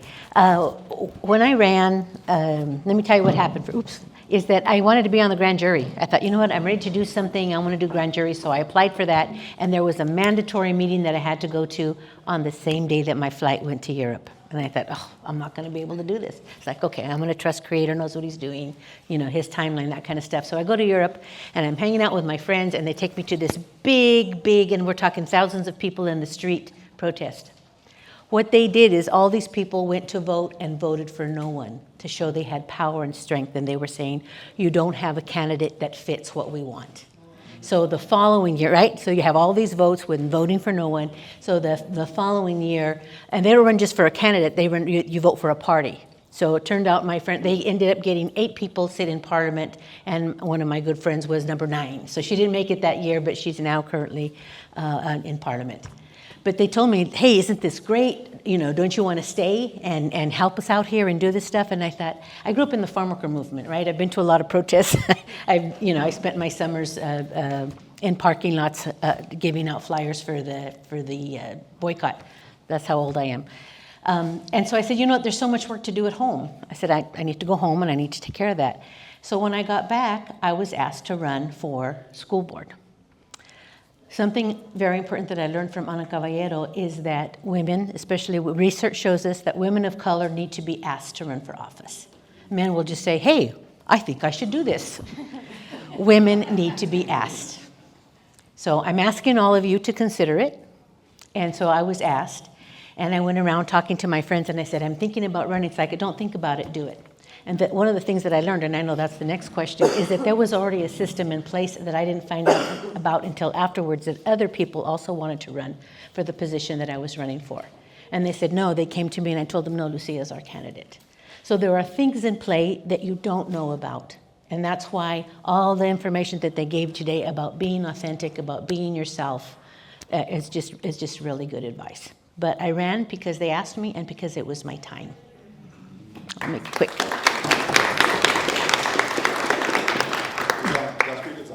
It's on? Testing. All right. My name is Jasper Sidhu. I'm the trustee for Central Unified School District's Area 5.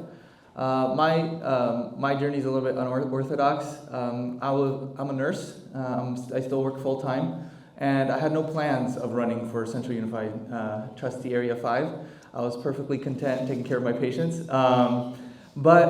So in the Area 5, I lived in it my whole life. I went to kindergarten to 12th grade. That was my school district. Those were my schools. Teague Elementary, the one I live right next to still, was my elementary school. And then the high school I represent was my high school. That's my connection to the area. I had no intention of running. It was more of being peer pressured by the community. I do a couple of other things on the side. I run a nonprofit dance academy, which we teach kids how to dance. And what I learned throughout that is that a lot of voices don't get heard. I get all these kids who complain about certain things and they're not heard. They don't feel like their voice matters. So I had known that, but I don't know if many of you guys watch SpongeBob or whatever, but it turns out it was me the whole time, so I found out that I was never involved in local politics. I didn't think I would keep up with national politics. I didn't really pay attention. And then when this conversation started to arise that, elections are coming up in school board and, our voice isn't being heard, I was out there with everybody looking for somebody. It's not me, it's probably somebody else sitting over there somewhere, But then I was convinced, and then I ran, didn't know what to do, just knew the basics of what you see here on TV. If you knock on enough doors, if you talk to enough people, maybe they'll vote for you. So that was basically the formula I had. I just knocked on enough doors, listened to enough people, and then I didn't really tell people what I was going to do. I asked them, what you want me to do? I think that was the biggest difference. Like, what do you guys want to see differently?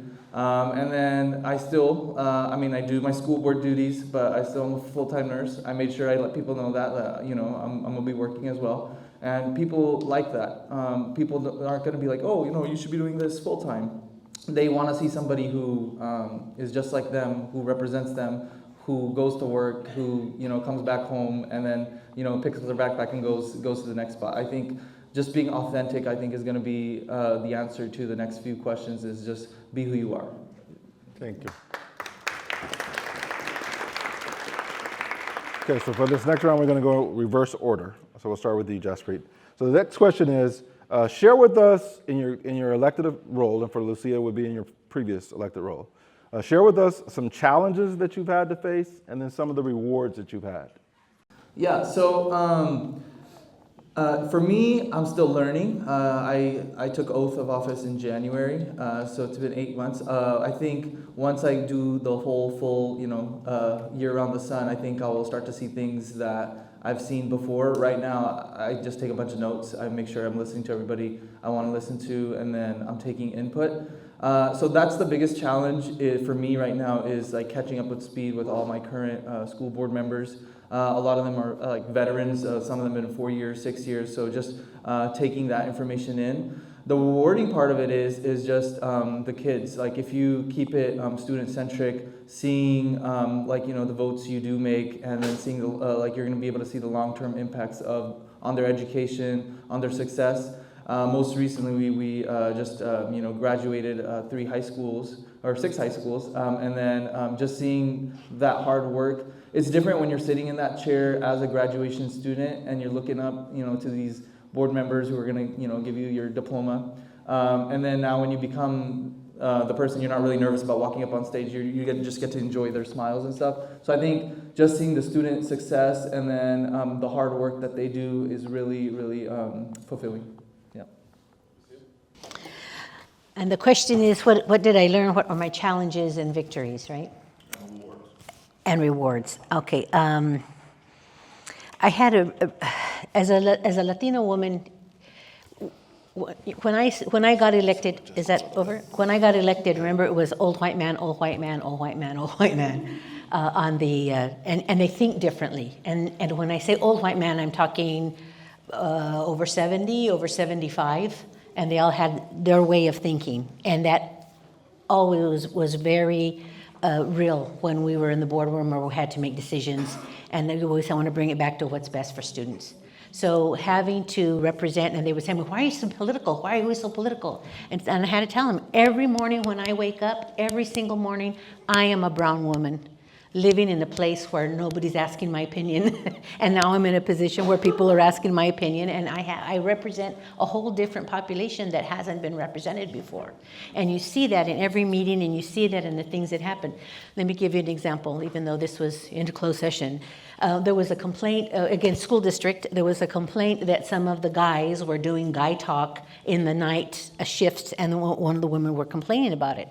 And one of my coworkers, one of my co-board people that was also my nemesis through most of the time, was like, well, boys will be boys.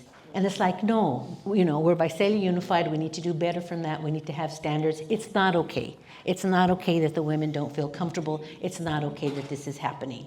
Because as recently as the last year, I'm hearing stuff that's happening in our high schools because you have that same boys will be boys mentality, and girls are suffering for it. So I think it's just really being able to be personable and authentic and get along with my old white men. And believe me, some of them, they're good men. They just have a different perspective. They grew up when women were not valued for their minds. They grew up in a different time, so that I could relate to them as people and still be respectful, but still bring to their attention and bring to the attention of the superintendent that I just want to show you that when you have somebody coming up to the podium, you are introducing the men first name, last name, and title, and you're introducing the women as Mary, Jane, and Barbie. And the students get students and don't even get their name. And they went, oh no, that can't be happening. So I, again, said it several times. And then I had at least 3 of them come to me and say, you know what, you're right, we are doing that. So there's a systemic bias that's in there that nobody noticed or nobody could say, and somebody brought that to my attention. And then I started watching, I said, oh my God, this is really happening. So just understanding the power that you have. And I always say I didn't have power, but I had influence. Because now I'm sitting at the table where things have to consider stuff. And all of you have been around politics enough to know that when you go to a board or you go to a committee, they are not allowed to just respond to you, right? There's a 24-hour rule. You can come and you can bring your things, but they can't respond until it's been posted for 72 hours that we're going to talk about a specific topic. That's the law. I don't have power as one board member, but I have influence because now I'm going to bring things for them to discuss. And I was so happy to hear that half the people in here want to be candidates and half want to support them. You have that same influence if you actually show up to the board that you want to be in. If you want to go to public boards and you give them your point of view, then you are having influence as well. And don't discount that. The other real important thing is we work so hard to get people elected and then we leave them alone. They need you. You need to be supportive of your candidates. You are their eyes and ears. They can't know everything. You need to tell them what's going on. I got called in once. It's like, oh, well, it's come to our attention. And so they questioned me on it. And I said, you're right. I did get that information from that individual. But every time I do that, I'll go to this quadrant and I'll go to that quadrant. I'll go to the different high schools and I'll ask them, what do you think about this? Whether it's the special ed kids and the teachers, is it the teacher, is it the principal, is it the special ed program that's their instructor, that's their supervisor. Whatever it happens to be, I'm going to go get different from different areas. But just really listening. Now, they didn't tell you listen enough. You really need to know what's going on there. You're just one person, and that's why you're there. The other real, I think, victory is just knowing that you do have those people and they want to help you. So when you're running and you're asking for money, you're asking for their support so that you can be their representative. You're not asking for yourself, and sometimes that makes it easier to ask them for money. Sitting in the chair is hard. You know, like when they said you want to be authentic and you want to give information, they want to know if you're married. They want to know where you go to church. They think all of that is their business. So it really takes a strong person to be a candidate and to be there, but when you're there, don't abandon them. You know, let them know what's going on. They need that input. But anyway, I kept going and going. There you go.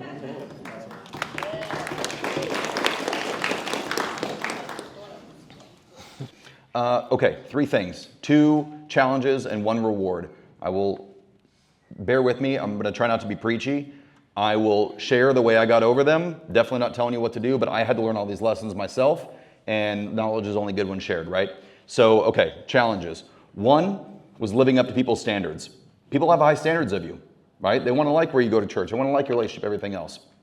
That was tough to do until I was taught this.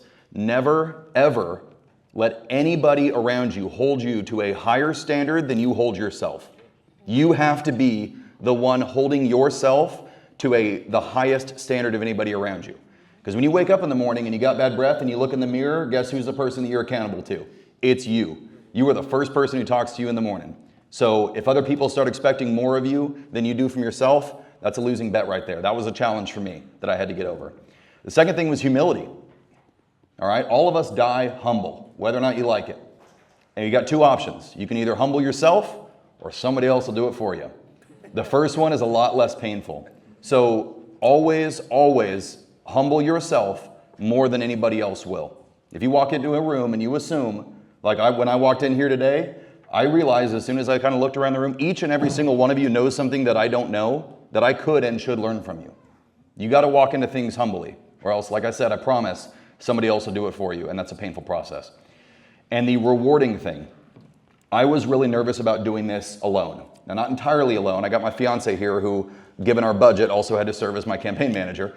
But I was, yes, give it up for Kelsey, yeah. She's the motor in this car. But I was worried about doing this alone. It was my idea when I came up with this, and I had to go convince the better part of the voting public that I was a good choice for them, or at least get them to see things my way, whether or not that was successful. And I learned this. A lot of times you will feel lonely, but if you spend all of your time, whether it's during the campaign or in elected office, if you spend all of your time lifting other people up, you will never be alone. People love being lifted up. People love being heard. People love feeling like they're seen. They love to be included. If you spend all your time not punching down, not making fun of people, not starting fights, if you spend all of your time, both during the campaign and in office, should you win, lifting people up, you will never be alone. And when we decided, I got the good idea fairy came by and sprinkled dust on me the night before the first day on the job and said, you know what, you should walk to work. You should walk from District 6 up there in Northeast Fresno, 15 miles to City Hall, because you talked the talk. You said you were going to walk the walk. How about you get out there and show them? I did, and I thought I was going to do it alone. And there were like 25 people who were not paid. I got pictures. He got pictures. They were not paid. They took time off. They took their morning. They had never walked that far, most of them. And they freaking walked with me all the way to City Hall, right behind me, probably smelling me the entire way. That was proof in the pudding. Because there were folks from different ethnic groups and different political parties and different ages and different occupation, everything had shown that we had spent the time of our campaign lifting people up, and that spoke to me so much. And that said that you are not alone during the campaign, but you need to get your butt in gear and you need to spend all the time that you are in office lifting people up so you're not so lonely. So take that with you for what it's worth.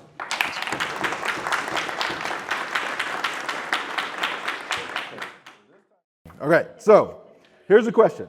Okay, and it's going to cause you guys to kind of probably have to hesitate for just a second before you answer. You guys have all been successful in the campaign because you all have served as elected officials. Tell us what you believe was the one biggest factor for your success. Okay, let me say it again. You see them thinking. Here, can you guys hear their minds turning? I'm sorry. No, that's easy for me because I grew up in the farm worker movement. I grew up, my Dolores Huerta still says that my dad was the first one to, fill out a union card, and he was chosen as Caesar's guard when there were threats against Caesar's life. So that was where I grew up, how I grew up. So I grew up with a deep respect for people, no matter what their language was, no matter what their age. Anything, the farm worker movement was very opening, right? Thousands and thousands of people had to come together to be able to make a difference. And some were not educated, and some didn't have the best hygiene, and some couldn't read, just different nationalities, but everybody had a purpose and everybody had power. So it ingrained in me the idea, a couple of things, is to have respect for everybody.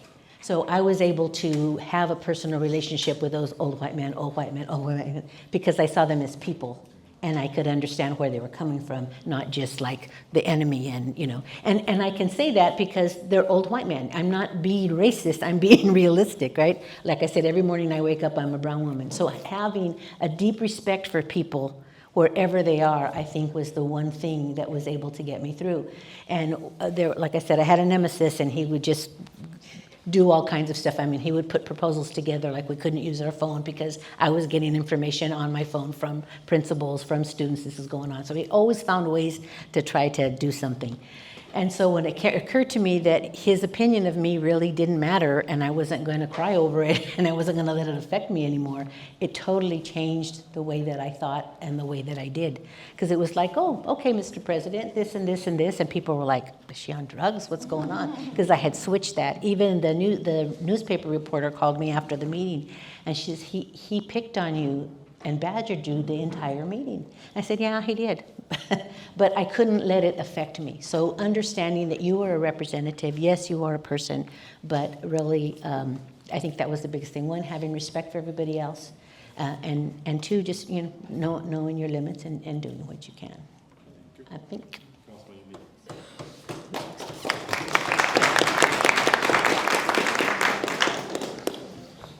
All right, who brought something to write with? We're going to nerd out here for a second. I want you to oblige me. Okay, on your paper, I'd like you to write out a little formula. It's not very long. Go for it. You're going to start. All right, well, hang on there. All right, you're going to write S, like Sierra, equals a big letter V times, this is going to be a fraction, it's going to be C over P.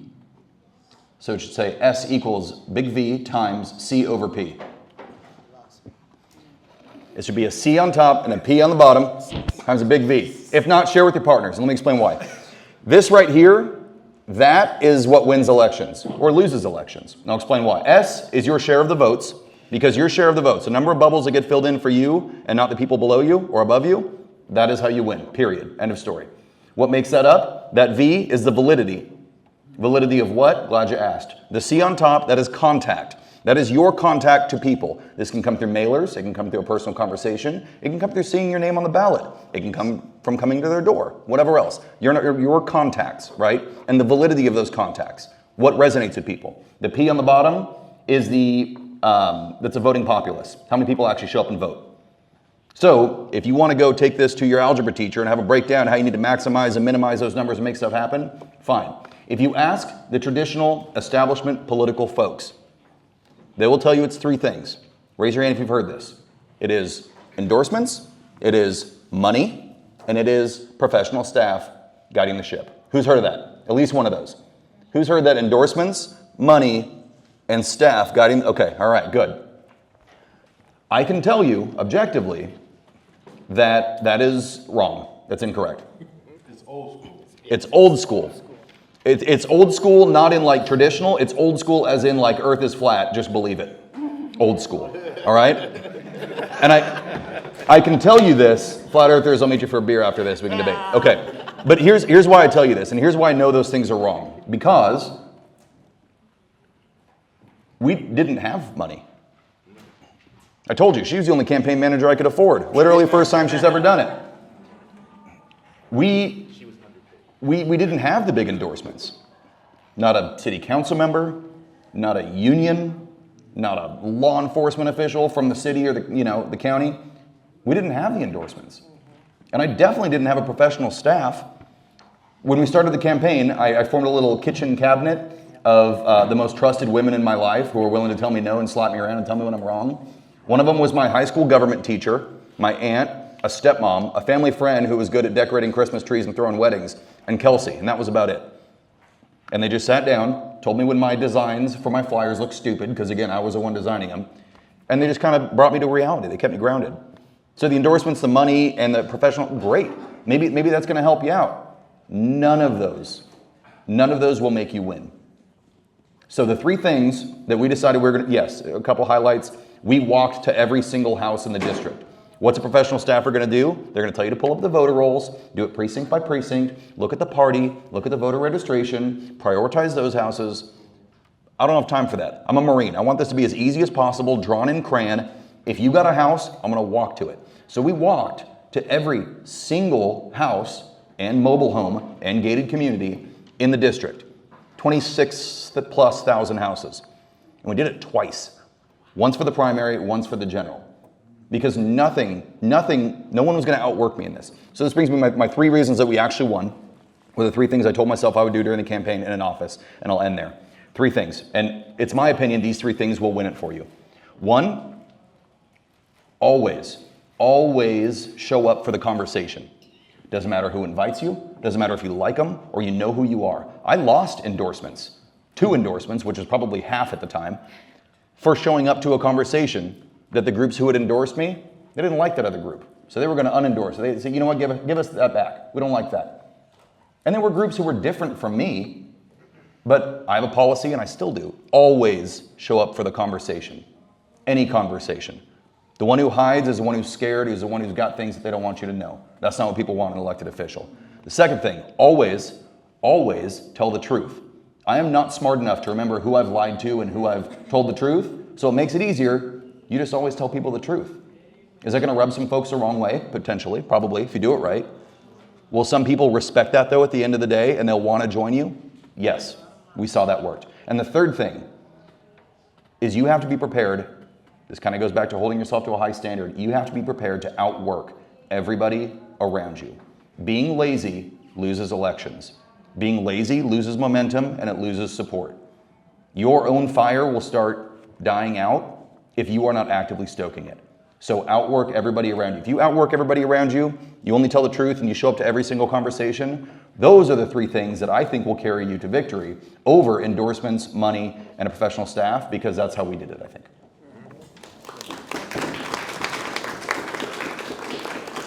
All right. So for me, it was hands down the one thing that I would say I would hang my hat on when it came to the elections was community. So I went out, and community doesn't mean like strangers. It means your family, your friends, the people you went to school with. So when I announced I was going to run, I just put it out there on my social media. Hey guys, I'm doing this. And you'd be shocked at how many people actually will come up and say, where do I volunteer? Where do I sign up? I had, over the course of my election, we had a WhatsApp group chat of all of our volunteers. We had about 180 something volunteers that were people I went to school with, students' parents that knew me, or they knew that I went to school with their kid. Their kid might be somewhere else in college, but then they came out. My parents' friends, and then sometimes people, you'd be surprised, like your old teachers, they come out and they're like, oh, I remember you, and then they'll come out and support you. But you have to say like, hey, I'm doing this, and the amount of helping hands that come out to tell you, to guide you, are there. You have to listen. For me, I didn't know what I was like, how to run an election. I didn't know how to, knock on a door. What I was going to say when the person opens the door. Are they going to take this the right way, or who is this? 20-year-old. What does he want?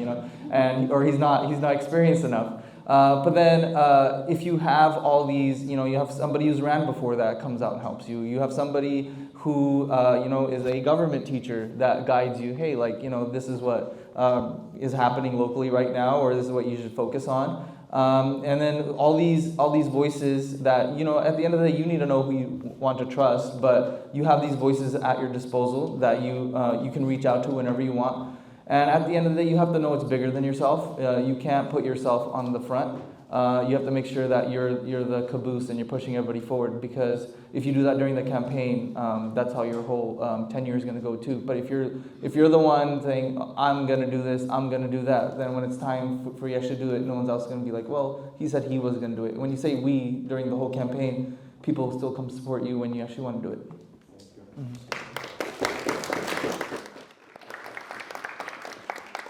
Okay, so we have a couple minutes for the audience to ask a question. Not make a statement, but ask a question, okay, of our panelists. And I will help you with your question if you need such assistance. So please raise your hand. I'll go 1, 2, and then 3 in the back and see what happens after that. Yes, sir. So I was just stand up for us. So I was just wondering if all of you could talk about, kind of the experience of making the transition from campaigning to governance, and kind of what that transition was like. I'll go first just because I can. It's like when you're a senior in high school, you think you're all bad because you're at the top, and you're 8th grade, and then you go to the next level and you're down at the bottom again. It's like that. You really know that you don't know anything when you're starting service. There's usually they put you in trainings and there's stuff, because there's a whole bunch of stuff that you have in closed session that nobody else knows. There's no way you would know that stuff.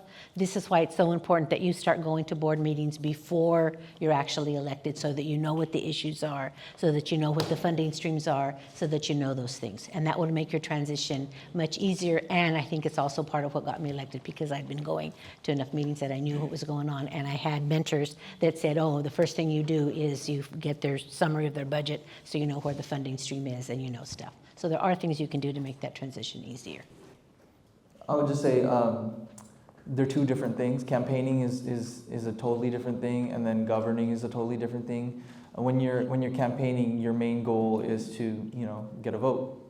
So I mean, without lying and without whatever, you want to be persuasive, and you want to make sure that you present yourself in a manner to which you can convince somebody else to vote for you.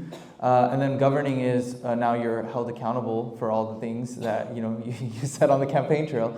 But I would say I'm like, as somebody who's still learning how to navigate being a school board trustee, I can't explain that campaigning is not going to help you govern. So I think that's the best way I can put it is you can campaign, you can be a really good campaigner, but then when you get there and you don't know what you're doing, but if you're not going to put in the work to learn, then you're going to be stranded on an island. And same thing, if you're a horrible campaigner, then you might not even make it to there. But once you're there, you could show your talents that way if you have that chance, if you're the only one running or whatever. But both are skills that are different, that probably need to be learned. One, a lot faster because you have to decide when you're running and then learn how to do it. And then one is like people give you grace. Nobody's asking me, oh, why haven't you done this? Why haven't you done that? They know. And that's what I told them. I was like, I don't know. I'm just like you guys. But I'll try to get an answer every time you guys ask me to get an answer.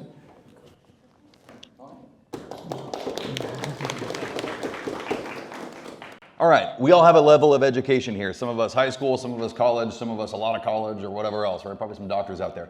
Who got whatever, I don't care what that level is, who achieved their highest level of education in their 20s and stopped? Okay. Who got it in their 30s? 40s? Anybody go back to school in their 50s? Hell yeah, that's what I'm talking about, my man. Okay, so at what age does learning stop? Never. Would you write your elected officials and tell them that? Learning never stops. Learning doesn't stop at an age. Learning doesn't stop at a position. Learning doesn't stop at a geographical. Learning does not stop. So here's the difference. How do I transition? During a campaign, you are learning. You are going around finding out all the problems that people have, all the issues, all the concerns, all the everything. The only thing that makes campaigning and elected office different is that in elected office, you likely have the authority to fix those things. That's the only difference. When you get into elected office, if you decide that you are done learning about people's issues and done learning about people's problems, having a little bit of that invasive leadership and going and kind of sniffing things around and knocking on doors and asking people, hey, how are you doing? How are the streets? How are the roads? How are the schools? If you stop learning when you get elected, you are probably going to be the kind of elected official that we all dislike.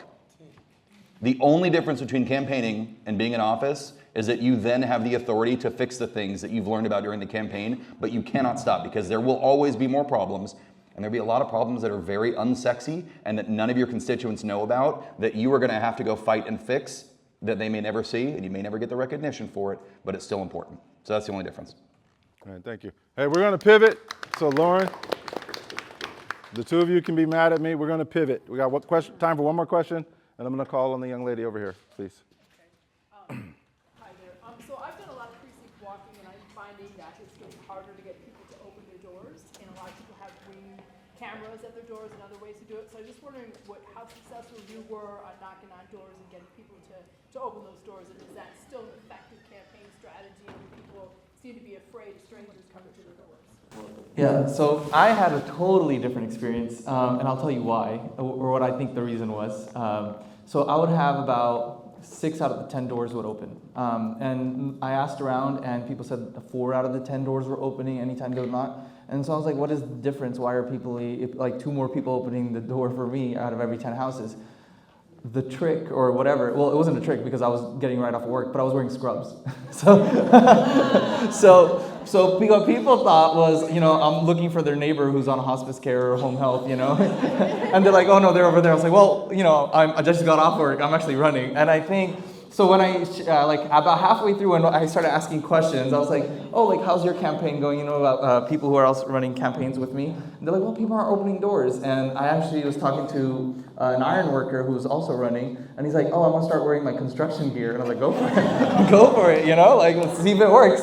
But honestly, I don't have a magic thing. It was just I was wearing my scrubs and people thought I was trying to help somebody, and people want to be helpful to help somebody, so they open the door for me. It's just, I don't know, wear scrubs. Okay, I'll go.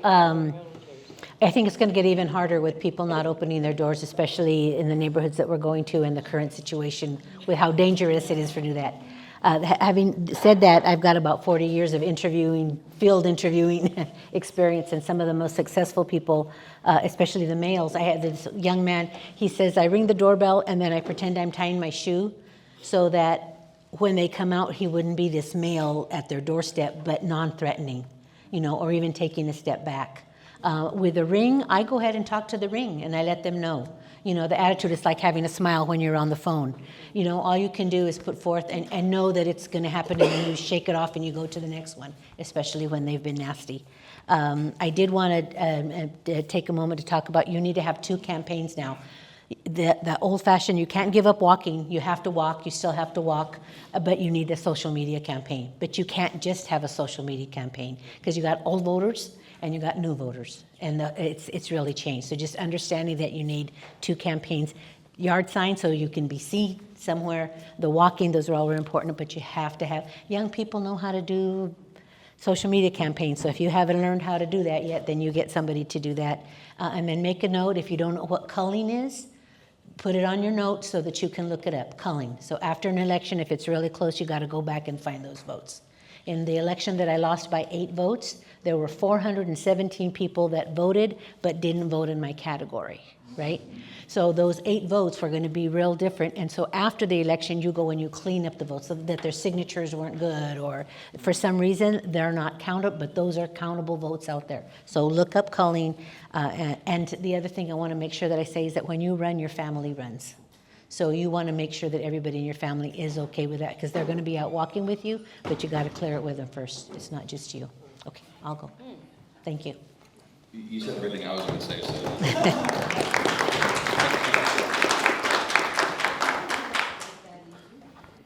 Well, gosh, I mean, that was, I couldn't have said it better myself. You just got to meet people where they are. If you go up and knock on doors and people don't want to talk to you, or no one opens, one of 3 things. 1, they're not home. 2, they don't want to talk. Or 3, they're not ready for that conversation right now. So you need to leave them the tools to have the conversation at a time and place of their choosing. You got to meet them on social media if that's where they are. And you got to go where people are.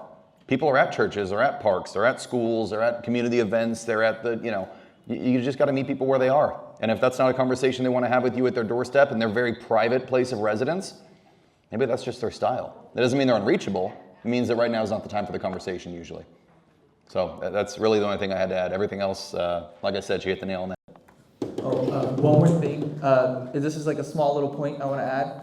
On Sundays, figure out when the Niners are playing, figure out when the Raiders are playing, and figure out when the Cowboys are playing. Don't interrupt them when those 3 teams are playing, because in Fresno, I want to say about 75% of the houses belong to one of those 3 teams. He wasn't here earlier for my Raider. Anyway, let's give our panel a round of applause, please. Now, I got 16 minutes to go over fundraising. And this part's important, so I'm going to make some very big points, but that you all have a candidate guide that you can refer back to.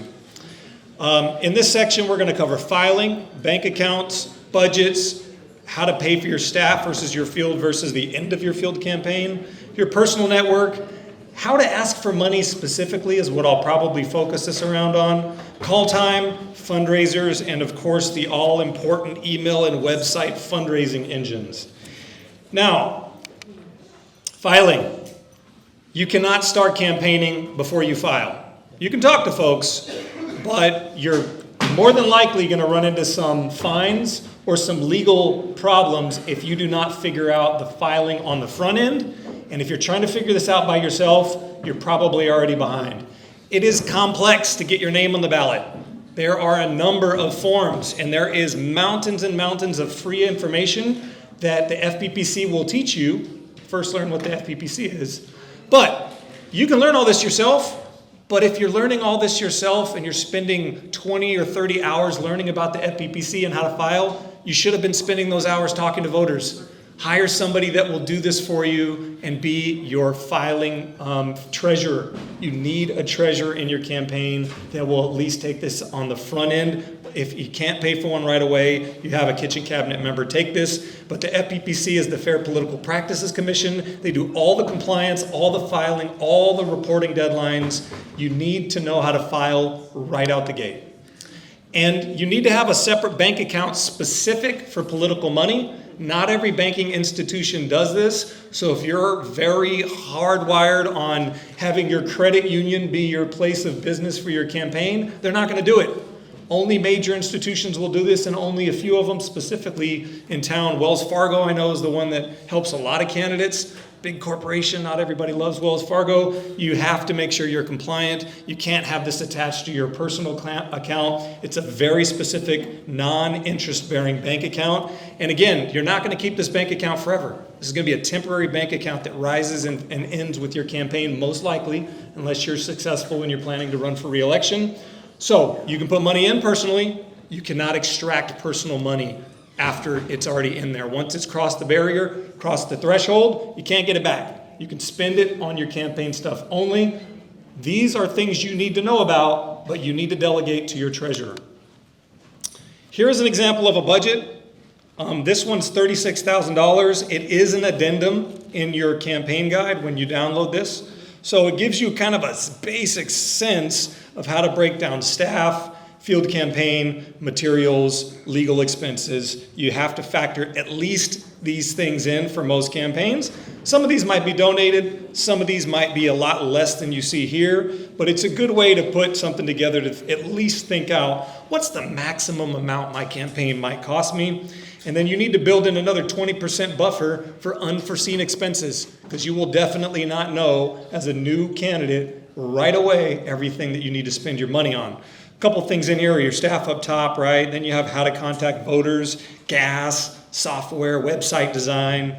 Then you have to print out some mailers. You have to have somebody design those mailers. Who are you going to find, right? Then you have to save some money for the end of your campaign, and I'll get into that shortly. But a good practice is build out a bare bones campaign budget for the least amount of money that you can fundraise, and then build out a dream budget that you're trying to aspire to. That way you can scale your budget up as you eclipse your fundraising goals. Staff versus field versus get out the vote.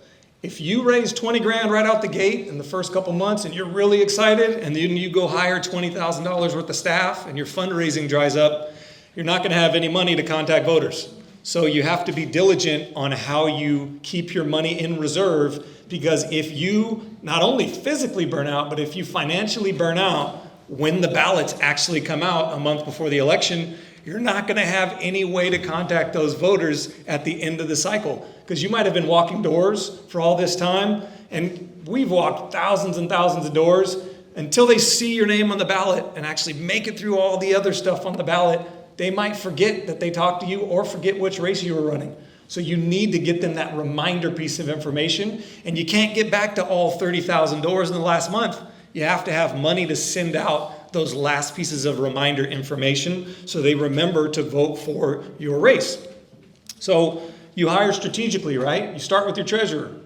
Then you work up. You do not start with your finance director, etc. You have to hire strategically, and you cannot overhire, and you can't offer win bonuses when you know you're not going to raise that much money, but consultants will often ask for them anyway. Your personal network. Again, we talked about this earlier. You're going to have to ask your parents for money if they're around. You're going to have to ask yourself for money, maybe your spouse. You're going to have to ask your college friends and alumni for money. You're going to have to ask distant relatives who, family events, and you're going to have to ask them for money. Again, it's very, very key that you are not asking them for your money, your name on the ballot. You are telling them about the difference you're trying to make for thousands and thousands of people. It's an us campaign. It's a we campaign. If I raise enough money for us, we can change this thing. That is the whole frame of what we're trying to accomplish here. Unless you're running for selfish reasons that you have deep down inside of you, and everything's about your own self, your self-involvement, then that's the wrong approach, right? Your personal network are going to be the first people that give you the truth about whether or not you're ready. They're going to be the first people that invest in your campaign when you are ready. And they're going to be the ones that give to you multiple times, and they're the easiest ones to go back to. And they'll probably follow you online. They'll probably go to the most amount of your fundraisers. They'll fill up and they'll be your kitchen cabinet. So if you do not have a big personal network, or at least a good one, you should look in your phone and think about the first 50 people you're going to call. And it's very important to send people handwritten thank you letters. It's not always necessary because it does take time, but it's very helpful to send people authentic messages about thanking them for their financial support, because they don't have to give it to you. And it is not something that you should take for granted. And then when people do give you money, you should have a database somewhere that you're sending them either newsletters or some sort of updates about the campaign. And then you want to keep them on a fundraising list and make sure that they're coming to your events in the future. How to ask for money. I'm going to give you a couple examples here of how I've seen the best people do it, because everybody hates to do it. There's no secret here, but when people believe in you, they are willing to potentially listen to a humble request, right? And it's going to have to be humble. If you call 10 people right now asking them for money, the first 10 calls are going to go terribly, right? You just go almost, I've been a telemarketer a couple times in my previous life. It's terrible. It's embarrassing. Your message doesn't come off well right away. That's why you start with your personal network. It's not, I can see Ariana laughing. It's, you can bomb stuff with your personal network and it go okay. But again, it's not about you. And you will eventually develop a mental script and a way to control your own narrative. So you want this to go as easy as possible, right? I like to frame things around an upcoming fundraising deadline, because there's always fundraising deadlines. Hey, so-and-so, I know I called you last month. It's the end of this month. I'm trying to raise $6,000 every month. I'm at $5,200. Do you think you have an extra $100 for this campaign? No, that's okay. I really appreciate it. I'm probably going to call you next month. You know, that it's really, really critical that the special ed students get backpacks next year. And I just want to make sure that those kids get what they deserve. So thank you for your previous support. Can you consider donating, before the next deadline? Have a good night, right? It's all about the message and the issue. And you're going to get a lot of no's. But if you call 50 people every month and 10 of them continue to donate, that's the incremental progress that you're going to need. You can also blame your staff. You can say, hey, sorry to call you again, but my campaign manager is on me about spending 2 hours every single night calling my whole network, and I just got to do this. It's important for what we're trying to accomplish. My staff is killing me. We do have a fundraiser at the end of this month. If you can't come, if you can't donate right now, would you consider coming to Joe's house? He lives on the corner of X, Y, and Z. He's going to sponsor the wine that night. And if you can bring $10, great. Anything you can donate would be helpful. But there's an upcoming fundraiser that you can come to. Or if you can't donate this time, you've already donated, just come to the fundraiser and meet the other campaign supporters. You want to make sure that they have an incentive to come. So it's either around a fundraising deadline, it's around your staff, or it is around your upcoming fundraiser that you should be having monthly anyway, right? You can remind every donor that I don't really like fundraising. I'm sorry to call. But these proposals are so important. I'm so close to my deadline. Would you consider, instead of $100 this month, could you give me $25 for the next 4 months? That would be super, super helpful for the campaign. And we have a reoccurring option on our website. So can I just get your information and put that on the website right now? Be $25 a month, right? That's the way that you hear. Anybody have like the Wildlife Foundation call them, or the Sierra Club call? They're like, they have a back script. If you fail A, you go to B, and if you fail B, you go to C. And so it's always a measure of, if they say no, thank you, come to the fundraiser anyway. Do you think you can give me a smaller amount per month? Can I call you next month? Do you think my policy proposals will help people? Thank you. It's always very generous. The 2 golden rules. You have to follow up, because if I promised you $50 this month, I'm probably going to forget. If I didn't give you the cash at the fundraiser, I might have went to bed after I committed to going to your website. So you have to call people back for money they've already committed to you, which is even kind of more embarrassing, because you just go, I'll see it in the campaign account tomorrow. I know that person. I know they're going to give me the money. but you got to call them back, unfortunately. Any business that you run, it's the same thing. You're always chasing checks. You're always chasing money. So the golden rule is you have to chase the first amount of money they gave you. And the second golden rule is you're going to have to ask your donors more than once for more money. If they maxed you out, you can't. If they gave you an amount that you think is substantial, some person gives you $1,000 and you're stunned, ask them for another $1,000. Because if they gave you $1,000, what's the point, right? If they gave you $1,000 the first time, chances are they have that kind of disposable money to give you another $1,000, or a couple hundreds that lead up to $1,000 before the end of the campaign. So that's the type of way you want to be asking for money, and I would encourage you all to practice on your personal network first. Oh, I gotta get off. Dylan, are these on the last slide? Are these free appeals that you showed in your illustration? Total examples. Okay. And I think the first one's in New York City, candidate, no, that's Maxwell, sorry, didn't look close enough. No, these are all just examples. Okay, I just described what call time is. You should be walking doors most of the time. Set aside an hour each day to make phone calls after you get home, when it's dark, when people are not at their doors. Maybe it's in the morning. The bottom line is you should be walking during the sunlight when people are home, and you should be making calls at least an hour during the business days, maybe a couple hours on Saturday and Sundays when it's not convenient to be outside, or maybe it's really hot. You have to dedicate your time to calling folks for money, because if you set up an ActBlue account and you think people are just going to give you money online, it's probably not going to happen like that. You have to call people, and you have to put it on your calendar. Fundraisers. Frequent, smaller fundraisers are better than big blowout fundraisers. You don't want to blow all your money on some gigantic thing that you are not going to attract enough people to pay for, or people aren't always ready to donate at the same time.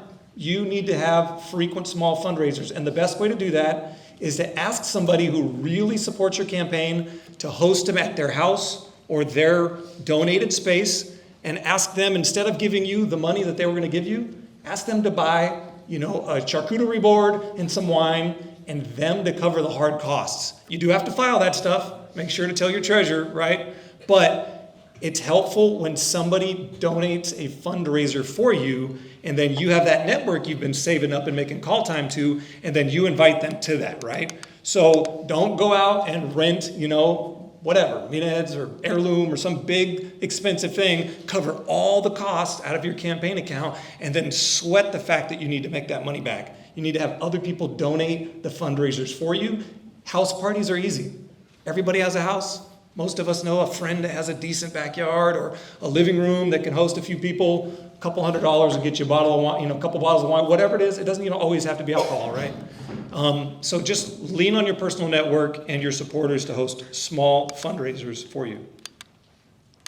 Let me get back here. And they need to look good, right? You should not be handwritten signs all over the place. Make them well branded, make them look like a birthday party. But again, lean on the person that's hosting the fundraiser to dress it up for you, but they should look good, and they should make people feel like they want to come to the next one.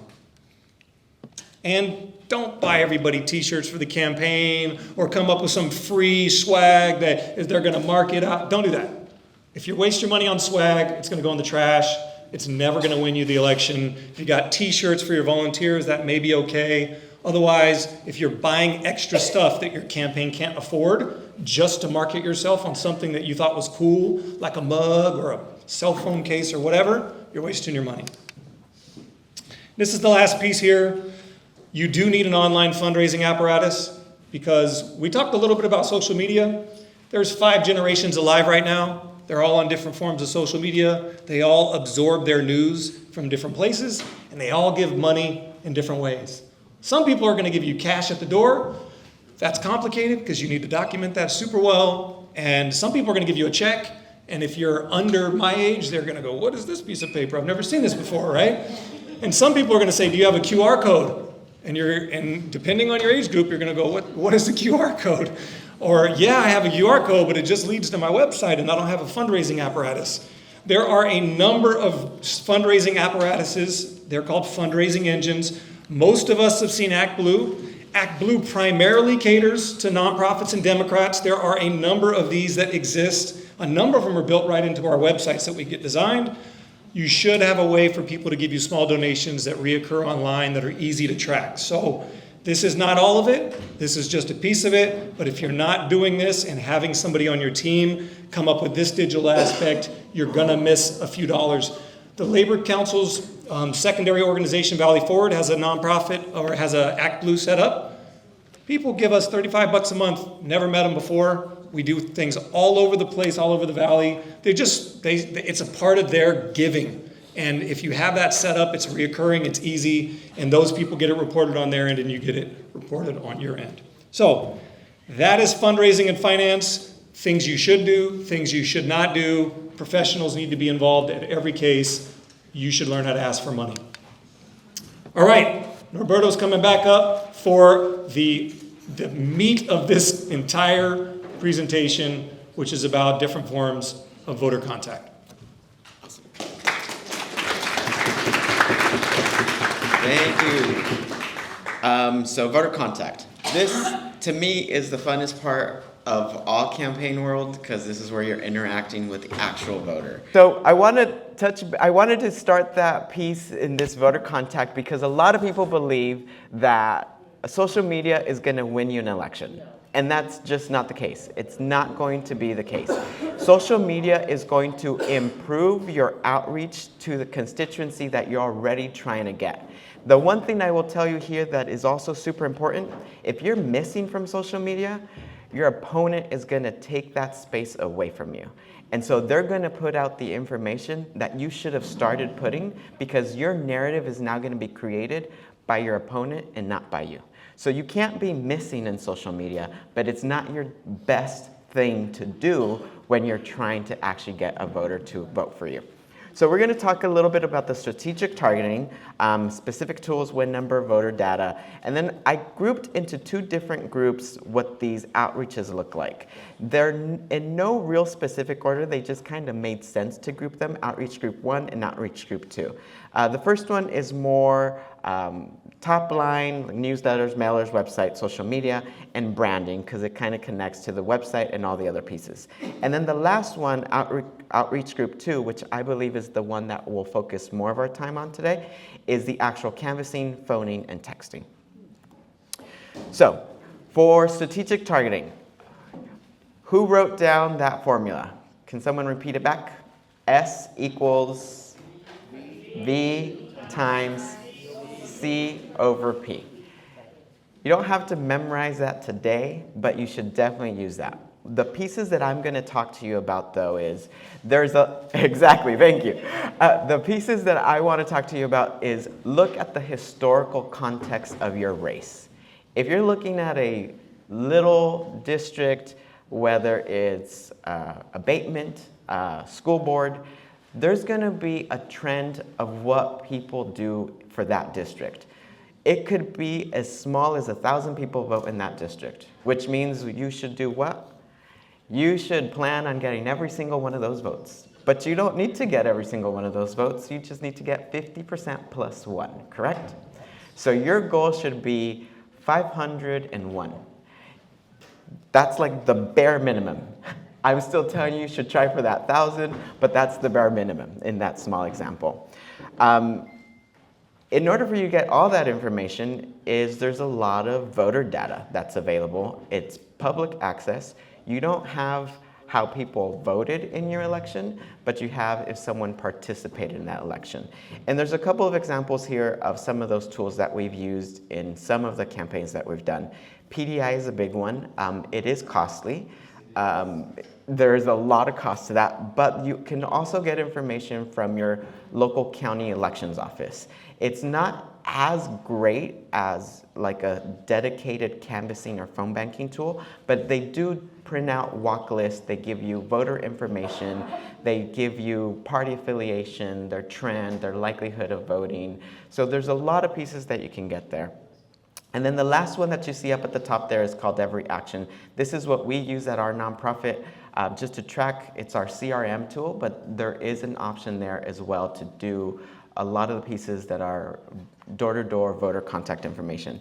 And There's going to be a lot of there's a lot of technical terms that I'm going to end up using because I've been doing this voter contact stuff for a bit, but you can cut down a population of a voting group by race, ethnicity, how much money they might make, what newspapers they might read, if anybody reads a newspaper these days, if they have likelihood of them having children, if they have a high school diploma, if they went to college, a post-doctorate degree or something.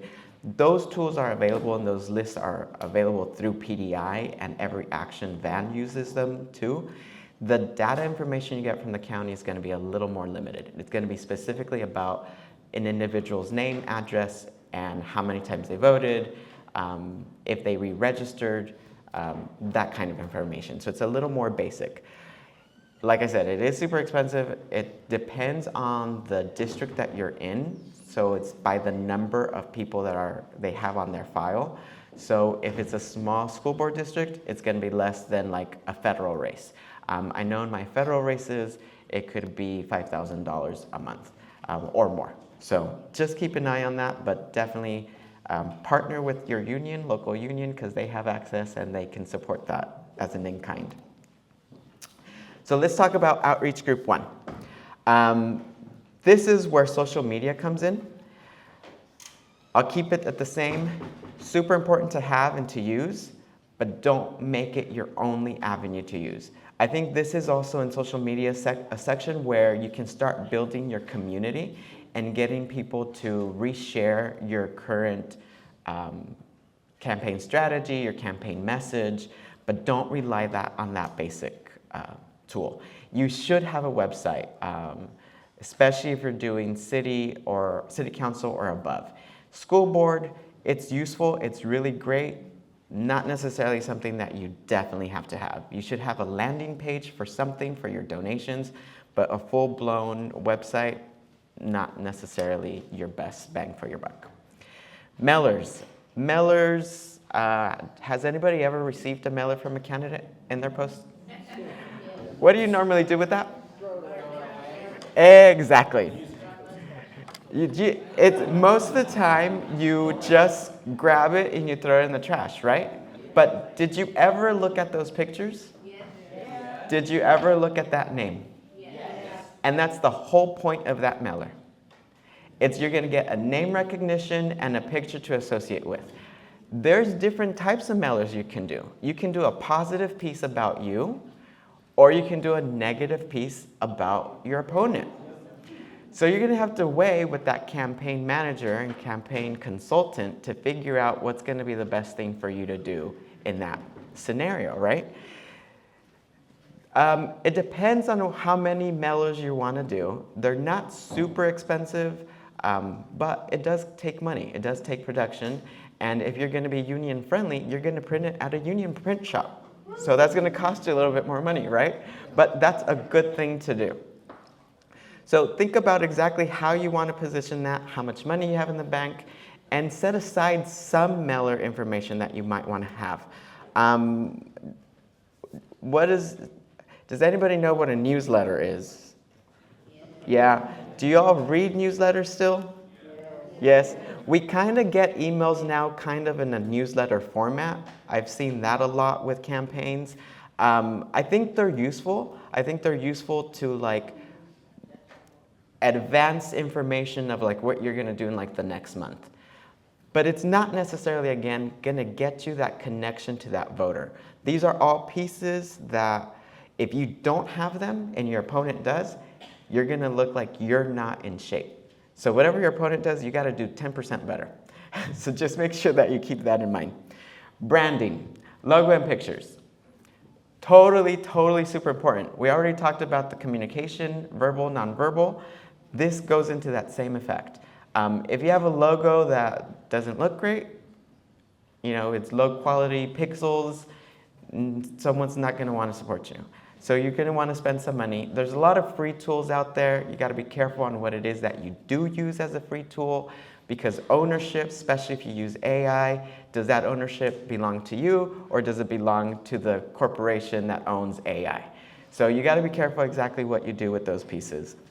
Your pictures that you take with your camera, those are super easy. Those are yours. You don't have to worry about anything. So use those, but you got to do good quality pictures. Most of the time, in the spaces that I've been, horizontal pictures are better because we can use those in multiple formats. However, for social media, because it's the #1 tool people use, portrait is the better option, especially for Instagram. And now let me go to outreach number 2. This is the one that I want to spend most of our time on. We all kind of heard about canvassing, and our candidates that won told us that they went and they did door knocking. I was impressed to hear that our candidate that was at the school board actually went in his nurse uniform, and that made sure that doors were open. That's phenomenal. But you're never going to know how people are going to open the door until you actually do it. You're never going to know if your script is good until you actually do it. You're never going to be able to update what it is you want to say to your community unless you actually do it. So can you say it all with me again? You have to do it. You just got to do it. Most candidates in the positions that I've ran for federal offices will come out and do specific 2-3 hours. And I always like to kick them away because they distract from the volunteers that are out there. So it takes too much time. When you're on your own and you're doing a smaller race, that's going to be a huge priority for you to actually add more doors, because you're going to be the first person to find out, if I say that I'm a nurse, it's not going to work for me to get a position at the school board. It did for our friend, but maybe that's not the best message for you. But again, you got to try that out. And then while you try that out, your volunteers are going to be able to get that updated message of what exactly is going to work. You're going to hear what the issues are about that constituency that you're working with. You're going to hear about how you can develop your platform, what you're going to do in the first few days in office. We always like to hear on the national side, the first 100 days of the president, and here's what happened. So you should think about it. Our friend who made the 14-mile walk, and actually I saw that it was posted on Fresno Land. That's an amazing thing to do. But you don't get to see those pieces until you're out there walking and talking to those voters. Super important, super pivotal. Does anybody not understand how important canvassing is? Dead silence. So that means yes, right? So how many hours are you going to do as a candidate for canvassing? 4. How many? 4. Anybody or more? Is that what I heard? 4 or more? A day, a week, a month? Every day. That's how you should think. Yes, 4 is a good bottom number, but then you should follow up for a week, for a day, for a month. Keep thinking why that's super important. Make that a priority, that's where you're going to get your message. That's how you're going to get people to come out to vote for you. I have one rule for candidates and volunteers when they're at a door. That rule is super simple. Have a positive interaction with that voter, because in the end, they're going to remember that positivity that you left them with more so than the long list of things you want to accomplish in your first 2 days in office, 10 days, or 100 days. If you tell them, thank you, I appreciate your time, I'll come back and visit you another day, they are more likely to open that door for you. Have that positive interaction, because in the end, you're asking them for a vote. And that's super, super hard to get sometimes in the very first time. In our nation, our vote is private, and some people will tell you that. My vote is private, and you tell them, I agree with you, I can ask you, and I appreciate you for telling me, but I'm doing my job as a candidate to talk to every single voter because this is important to me, and you are important to me. Have a great day, and you go on to your next door. So don't take it as a no, just keep going. Has anybody done phone banking? It's phoning here. There's some hands. Okay, you would dislike it. Why do you dislike phoning? It's just, I like the door-to-door. The door-to-door. Yeah, face-to-face. I feel like, I don't know, it's just. Great. Totally agree. Canvassing and door-to-door is the #1 way we can convince someone to vote for us, to be on our side, to vote with our campaign. Not just you, but your campaign, right? Phoning is another way that we call it a touch. There's been studies done that say that you need to do at least 7 touches, whether that's social media, a newsletter, an email, phoning, canvassing, to be able to move someone more in your direction on your side. So you're not going to necessarily be able to go and talk to somebody twice canvassing, or 7 times canvassing, maybe twice, and you should do twice, but you can always add phone calling. Imagine it's a really hot day, or it's a really stormy day. You should still do voter contact information. So make sure you plan on having a calling session for that day, because you can't omit not having a conversation with the voter. You still have to do that. Phoning is also typically a big part of where we can get our volunteers, especially those that tend to be in my neck of the woods, a little older, have a little bit more mobility issues. So phoning is a great way to amplify your message with a different group of individuals that can help you still bring out that vote that you need. Phoning is always a great, I'll be right there. Phoning is always a great way also for once you know someone's voting for you, you call them and you remind them, hey, you know what? Ballots are in the mail. Hey, you know what? I noticed you haven't sent in your ballot yet. Hey, do you need help getting your ballot in? Those are great opportunities to use those as well. You had a question?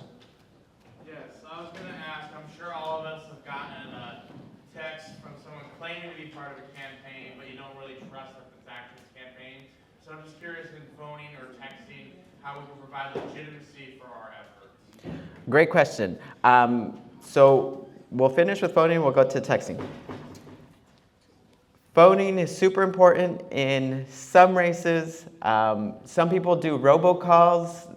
Those are nice to get your name out there. They're not as effective. They're not as costly as they used to be. Phone systems aren't as costly either, Google numbers, but there is a lot of other tools that you can totally use. Texting. So for texting purposes, we now have specific rules for candidate committees that you have to follow if you're going to text a mass amount of numbers about your candidacy, your campaign. Those rules require you to get a code, the verification, you use a specific item, and then you can set up your texting apparatus machine, whether it's going to be done automatically on the back end by like a computer system, or if you're going to have volunteers that send out the message on your behalf. I will tell you that what we have seen in texting more recently is that it's about a 10% contact rate or less. So they're not as effective as phone calling and canvassing. I think the legitimacy question that you press is more so is like if a volunteer is texting or is it a candidate texting? Or both? I meant like someone pretending to be like from Kamala Harris, for example. And like I was like, well, she's not running anymore, so why are we going to text? Yeah, so those kinds of texts are the mass texts that I'm telling you about. So those typically, someone on the back side, your campaign consultant, your campaign manager, created a script. There's a couple of scenarios that they put in, and they automatically send messages to all the phone numbers that they receive that are cell phones, and they can receive a text message. That's usually how that happens. And then on the back end, if you reply stop or no, it kicks you off of the list. So they don't send you another message. And if you ask a specific question, someone will read that typically. So it will go to a volunteer or it will sit on the computer system and someone will reply back to you. You'll notice that people sometimes will take longer to reply because most of the time when a volunteer does it, they hit send and it sends like 500 texts all at once. So then they'll wait like 10, 15 minutes and then they'll reply as the messages are coming in. So those are real texts. It's just the initial blast that goes out to everybody is like a full blast. So someone is sitting there and they are verified as a user because if they didn't do that, they're going to get a complaint filed against them, they're going to get a fine filed against them, and they might lose their ability to do texting for the remainder of the year. So those do exist, they are there. A lot of campaigns, and I know I personally have deleted, they'll send a text message, hey, can you donate $1, $3? I dislike them, but they're useful because people do reply and they do donate. And you're always looking at, I know Dylan had put this up earlier, the return of investment. You to send an email is like less than 1 penny. You to send a text is about a penny. So you're going to want to weigh which portions you want to spend your money on, and take a look at that in advance. And I think that's the end of this. Thank you. Thanks, Norberto. Okay, so we have a panel now, and lunch is going to be laid out while the panel's going for 30 minutes. So you'll have food here in just a few minutes coming up, and you're welcome to grab it as it gets laid out. I'd like to invite John Henry Lopez and Keith Ford to the panel stage. We have a couple union leaders here. This particular section is about, and it's our last section, it's about campaign support. So I'll preface this because we're inviting 2 union leaders up, and they're going to tell you about their campaign support. Thank you. But when you're getting campaign support, the first group you need to get campaign support from is your family, right? Your spouse or whoever lives in your household and your children are going to need to know the sacrifice, and they need to be all in on it. They don't have to help you every step of the way, but they can't be a hindrance to your campaign. So getting your campaign support from your family first is absolutely crucial. Getting endorsements from specific people around town that's important, but they're not going to vote for you. You do want to make sure that you interview with all the media outlets. The Fresno Bee regularly makes endorsements, sends them out to 50, 60,000 people at a time. And your employer.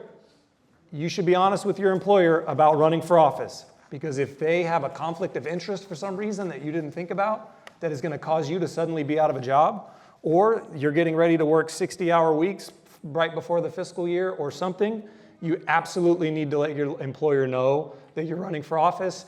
And at least, you don't get their endorsement, you need to get the green light, or you need to consider your professional life after that. So those are 3.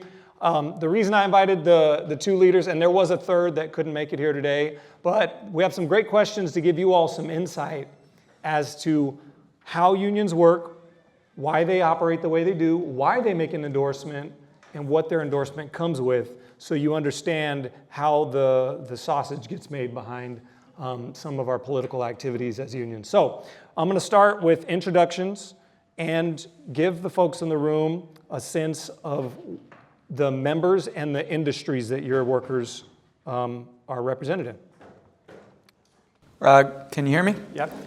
My name is John Henry Lopez. I am with the Plumbers and Pipe Fitters Union, Local 246 here. Our national organization is the United Association. We represent workers here locally in the Fresno, Madera, and Tulare, Kings County. I am the president of my local. I'm also a delegate to the building trades, and I'm also an executive board member to the Central Labor Council. I've been in that position. I'm now the training director for our organization here locally. But yep, that's who I represent. So Keith Ford, I am the president of State Center Federation of Teachers, which is the faculty union for the community colleges in the area. So Fresno City, Clovis, Reedley, and Madera. We represent both full-time and part-time faculty. There are 2,330 of us. And I've been in this role this is my 8th year. Also on a lot of the things that my brother here is on. So also on the CLC executive board. I'm the political director there.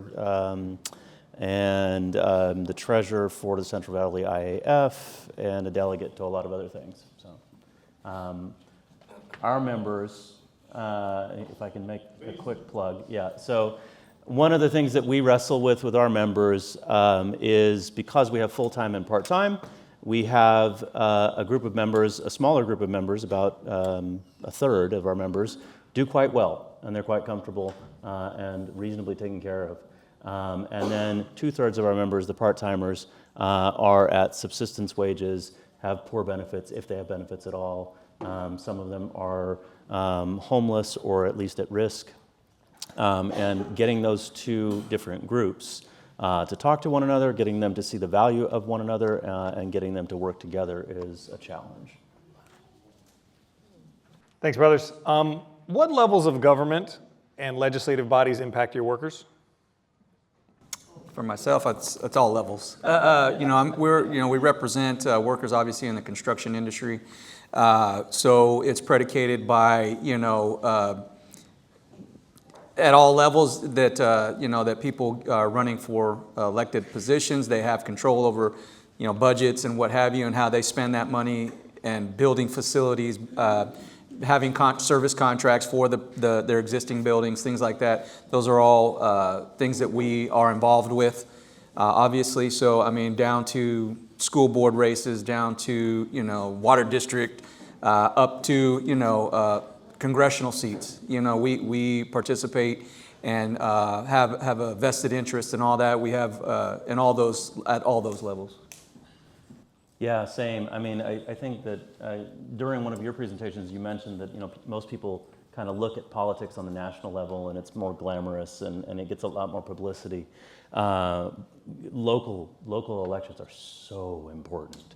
They are not sexy. They're boring. But they're where all the actual hard work of policy goes into things that actually matter, like contracts. So one of the things that we are privileged to do as members of a public institution is we get to elect our bosses. So all of the trustees who only have one employee, which is the chancellor, who is responsible for all of us, all the trustees are elected by us. And so we play very heavily in our own trustee elections, and that is a rare privilege, that you can actually get to endorse your bosses and look them in the eye and build relationships with them and be able to call them and say, hey, this thing that's coming up, this project labor agreement that is going to benefit our brothers in the building trades, our brothers and sisters in the building trades, we're interested in it too. But also, we need you to think about this divide, this paradox between our members, and we need to think about equity. You're not going to get, you might get a soundbite from a congressional leader or from somebody higher than that matters for a minute, but from your local trustee, that matters a lot. And for both of you, why? There's a lot of people that think unions should just stick to representing workers and they shouldn't be involved in politics. Why? These are naysayers, right? Why does your union make endorsements for candidates of different levels of government? Well, obviously we are of the community, first and foremost. It affects us, as much as anybody in the community. It's supporting our members and what they do to have a livable wage.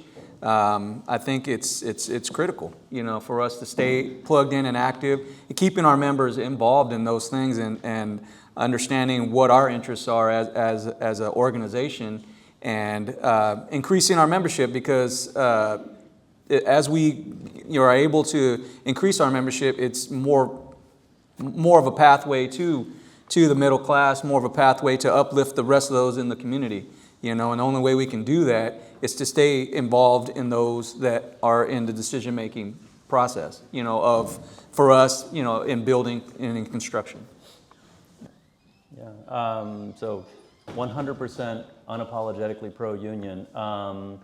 Workers are qualified, capable, and should be able to make their own choices and to make their own mistakes, and to also govern themselves. Govern themselves in the workplace, but also make choices about who governs them.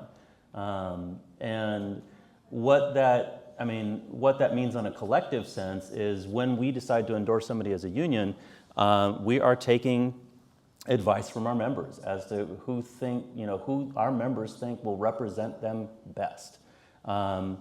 Maybe that's for contracts, maybe that is for things more along the lines of like finances, or you know, something that's a little bit more abstract, we have the right to govern ourselves.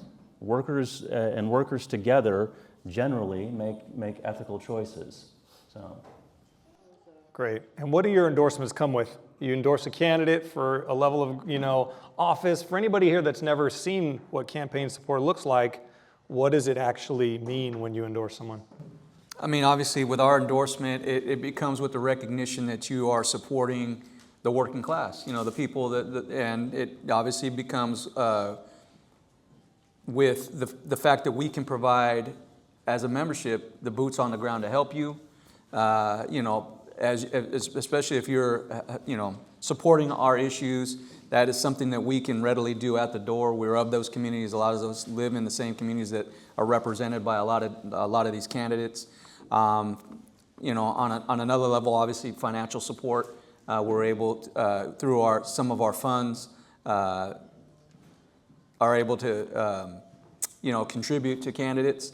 But with that is a responsibility that, you know, it's a pool of money from all of our members, and we want to make sure it's used in a way that will benefit our members, you know, and that's why getting our endorsement means so much to us. You know, our committees, like we have a political action committee that when we are deciding to endorse somebody, we have a roundtable, we talk about it, why does this person deserve our endorsement? Because we are a representation of all of the members, and we want to make sure that our issues are being addressed and at least considered when that candidate asks for that endorsement. Yeah, it doesn't always mean money. I mean, sure, money is a part of it, I suppose, but a lot of times we do in-kind things. Like, so when we endorsed Rob Fuentes in his trustee run, and we have member information, we have demographic information on all of our people, so we were able to see which zip codes people live in, and we just overlaid that with the trustee map, and we just started calling our own people and just saying, hey, just reminding you, we endorsed this guy. And we spent probably a couple of weekends phone banking for Rob, and that helped. You know, that's an in-kind donation of time, but it's not just about you know, going out and knocking on doors or endorsing and spending money on a mailer. It's also so I know I hate phone banking. I hate it. I hate it. I will not do it for just like cold calls. But if you're calling your own members. If you're calling people who know you at least a little bit, like they know your name, they've seen you, right? They've shook your hand, something like that, that is entirely different. And that's actually a lot of fun. So, you know, you can spend a couple hours on a Saturday calling folks and just say, hey, you know me, like we work at the same place. And then you can have a good conversation with them, and then at the end of it say, oh, you know, by the way, I just want you to remember, we did endorse this candidate. And we would appreciate you voting for them as well. And I mean, you get like 90% positive on those. So. All right, I'm getting to some deeper questions here. When you meet candidates, and I know both of you get asked to go to coffee or breakfast a dozen times or so a year, probably more. When you meet candidates, what aspects, traits, or qualities are you immediately looking for in that first meeting to determine if they just meet the minimum standards of being a viable candidate? Just basically, if they've done their homework, they know a little bit about what, I mean, individually for my union, what we do, who we represent, just that little bit of homework and somewhat of our issues, what we're looking for in our issues, not just the blanket stuff that, you know, that you get all the talking points, or maybe they pulled from a campaign manager and they just regurgitate some of the same stuff. It's like, okay, do you really understand what our issues are about and why it's important that we are looking for you to support those issues? You know, whether it be, you know, a project labor agreement, whether it's apprenticeable crafts, that's big for us. You know, having joint labor management, apprenticeable crafts. So, you know, again, just first and foremost, doing that homework and genuinely having, I'm not saying anybody needs to be an expert on any of those things, but at least have an understanding of it and what it means to us to have you get behind those types of issues. Curiosity is a big deal. So yeah, it's nice if they come to you and say, oh, hey, like we kind of did a little bit of research, but also if they just want to listen and actually listen, not just kind of check a box. I remember at a really nice meeting with this young kid who probably shouldn't have been running for office in my mind, and this is Annalisa Perea. This is so when she ran for trustee for, it was Rob's seat before, or she was in Rob's seat before, I thought she was too young. I thought, oh great, you've got the name, and that's why you're here, right? And I expected her to come in and go, yeah, I'm a Perea, vote for me, right? And she didn't. She said, I know nothing, I'm thinking about this, tell me what your issues are. And she sat there and listened to us. It wasn't just me. She sat there and listened to us for like an hour and a half, and she took notes, and she remembered. Like we had follow-up meetings, and she brought up those same issues. So she obviously took that curiosity, took that listening, and did some research, and then came back more equipped, and that was really cool. And she won me over, and it had nothing to do with the name. It had to do with the fact that she was curious and she was genuine about that. Beyond that, it's just honestly like we don't do partisan stuff really. I mean, we skew toward Democrat just because Democrats are the ones who tend to be pro-labor. We want people who are pro-worker. And if you're a pro-worker and you are you're on the redder side of the aisle, okay, we can work with you. Also, if they stick to their word. So one of the best relationships that we had with a trustee was with Rich Caglia, who was a Republican for most of his time as a trustee, 16 years as a trustee. You could call that guy and tell him what the issue was, and he would tell you right then whether or not he disagreed or agreed with you. Great. At least you knew where you stood, versus some of the people who said they were Dems, who said they were pro-labor, who would sort of shine you on and then vote against you in closed session. You know what? I'll take a dozen Rich Caglias any day over that, because at least I know what I've got. All right, so all three of us interview literally dozens and dozens and dozens of candidates, right? Often. What are the red flags? What are the red flags that when people show up underprepared, or maybe it's a tire? I just think of somebody recently that you thought, I had to spend an hour with this person, and I knew from the moment I sat down with them that I couldn't wait to leave and they were never going to get our endorsement. How many kids are left in the room? Yeah, no, I think that just the red flags is, again, just the off-brand messaging. You really don't have an understanding of what it means to be, for us, a part of a union, representing workers, understanding why we're so heavily invested in collective bargaining. And just to really, have a misconception or a off-branding messaging, and for a couple of instances, you always circle back and make it about yourself. That candidate always wants to circle back and make it about themselves, or an excuse, or just starts to, again, just really go off topic, keep pulling you away from topic and talk about things that they've done, but really has nothing to do with what we do. You know what I mean? And that's all fine and good, but if you're wanting our endorsement, you at least, to Brother Ford's here point, is be curious, at least be interested on what we're trying to say, and again, come back and let's have a wider conversation about it. If you don't understand or if you don't know, come back and let's have that open discussion again, for sure.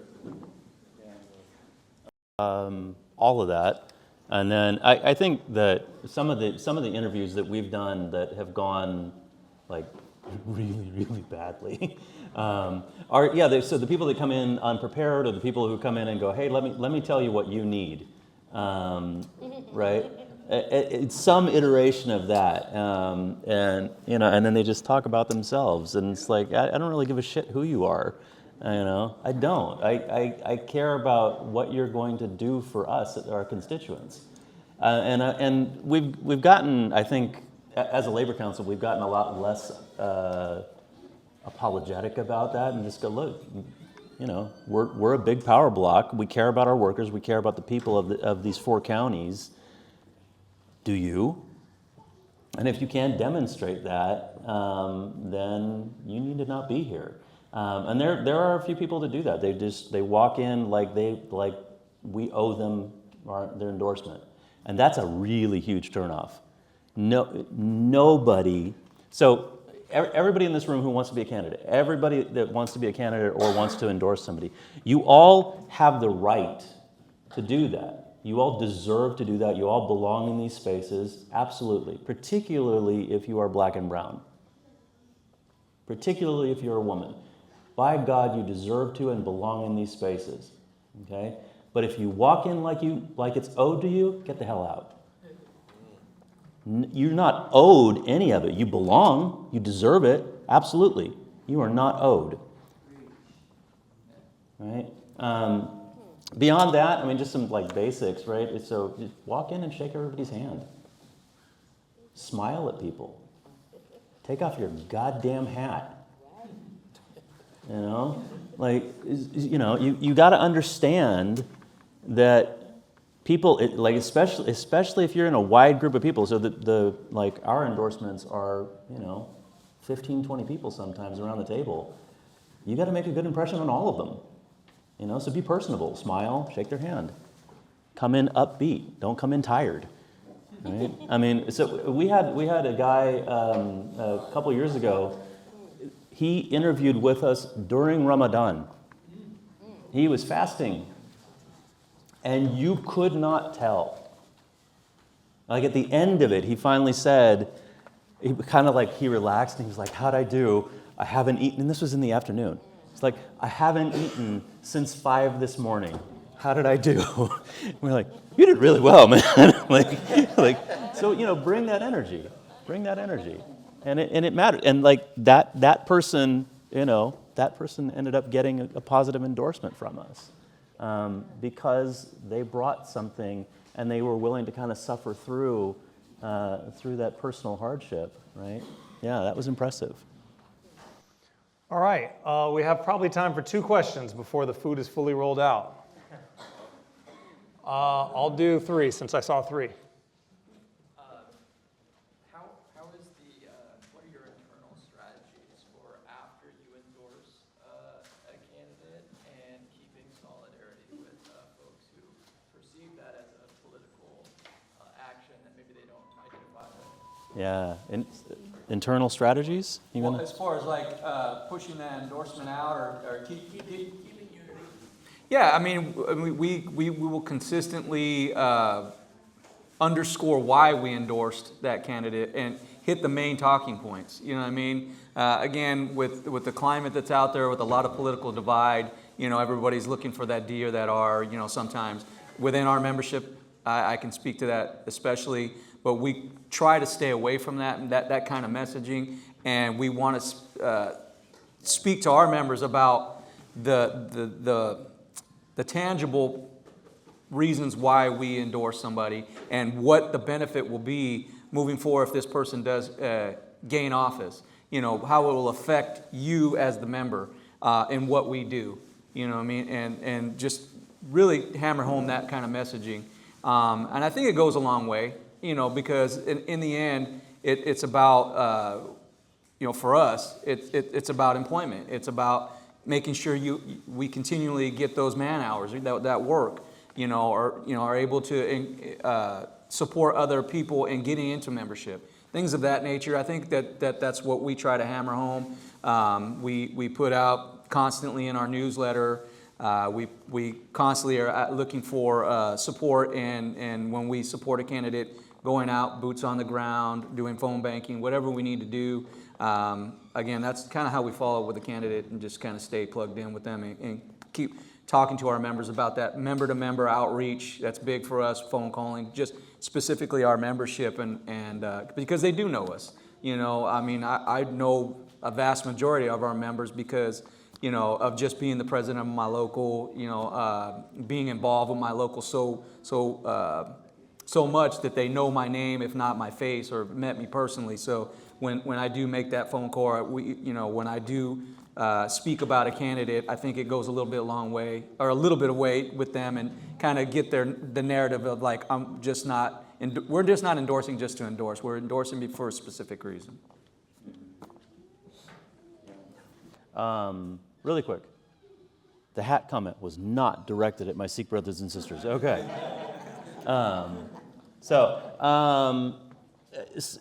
What we started doing this a couple of years ago. We started doing mixers with our elected officials and our members. Just show up at like gazebo gardens and get to meet everybody. And of course, then our members have direct access to their elected officials, which is great. They can and frequently do let them know what they're displeased with. So we keep them honest by allowing them access. We did these surveys with our members for a while, where we asked them like how we were doing, and then we asked how every level of administration, all the way up to our elected officials, all the way up to the trustees, were doing. And as you might expect, the highest level of leadership, the trustees, did the worst. Like, people thought they were terrible, and then they thought the closer you get to us, the closer you get to the union leaders, they thought we were doing okay. And they still have criticisms of us, which is fine. But we looked at that and we were like, well, we endorsed quite a few of these people. Like, we need to bridge this gap and like let people like humanize the trustees, humanize our elected officials, let people have access to them, but also recognize with the trustees that like you need to know that this narrative is out there about you, and you need to at least be aware of it, or maybe try to correct it. And then you have those one-on-one conversations, and some of them are really hard. I remember having a pretty rough conversation with one of our trustees who voted against us. And when I say against us, faculty and classified unions are maybe a little bit more interesting in terms of like our investment out into the community, because we're like weirdly possessive of our students. Weirdly possessive, but we know what's best for our students. We know what's best for our institutions.